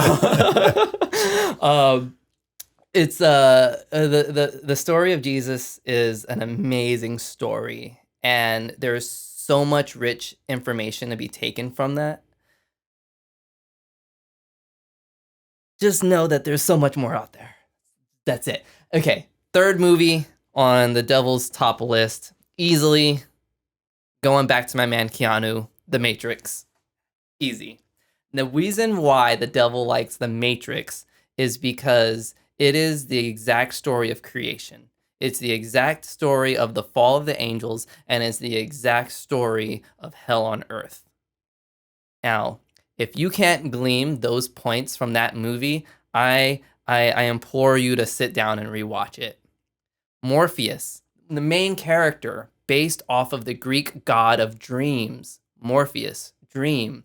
You know, he cannot take you any further. He can only show you the door. You have to walk through. And I feel like when it comes to neo-Satanism, when it comes to alchemy, when it comes to Hermetic philosophy, it is that boiled down to that final scene where it's life or death. I gotta save, Neo has to save Trinity. Morpheus is like, dude, what the fuck is gonna do? He's locked up, you know, the ancients got him. And what does Neo do? He fucking steps up to the plate. He realizes that he's the one.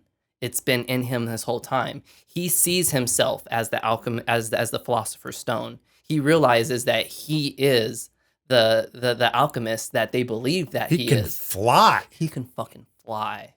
And so, mic drop, check out The Matrix if you haven't seen it before. Watch it with new eyes and see the religious syncretism inside that film. And even Nebuchadnezzar, the ship that they are on. All my Bible fans out there, you know who King Nebuchadnezzar was. I have dreamed a dream, and now that dream is gone from me. Like, there's so many biblical references in The Matrix. Like, just check it out. Watch it with new eyes. Definitely number one on the devil's hit list. Our man Keanu never fell. So, but yeah, I could probably do a whole podcast just on The Matrix. Yeah, right. Holy shit, I had no idea. I came into The Matrix late, watched it at a very, like, within the last 5 years. The first time I ran through all of them, I was like, it's pretty neat. Holds up for a movie that's, you know, almost 25 years old now, but never dug deeper. This has been a ride. It sure has been. This has been a good time. I really appreciate you coming on and sharing all this information. I hope that whoever has made it to this point, there really can't be someone that goes, I didn't really learn anything from that. I kind of already knew that. There's something there. There's a takeaway there. I appreciate you just sharing. It's a pleasure, opening it up. dude. And it's like, for this to be the first podcast that you're ever on, it's like you should do more of them, whether it's here or elsewhere. I'd love to do this more with you. Yeah. Dude, thanks for having me. This has been a blast. I am grateful that you even wanted to have me on your show. Like one of my commandments, I don't like giving my opinion unless asked. Mm-hmm. And I'm so grateful that you opened up this door, because there's a flood of information now. Yep. And if you're ever questioning, if you ever need any resources, if you don't know where to look, I can, of course, just point you in the right direction. I mean, I've been bumbling around in the dark for so long. At this point, I think you'd be a pretty good resource, and undeniably my only resource. Like, hey, like, I Googled this or I GPT'd this, whatever, but it's like I need a human's touch on it. I'd love to talk with Michael if you bring him back on too. That would be excellent. We'll make that happen. So, alrighty. Would it be in some sort of taste to get like a little Hail Satan at the end? Can I do a little country Clyde Hail Satan? Oh, gotta be country strong when you do that.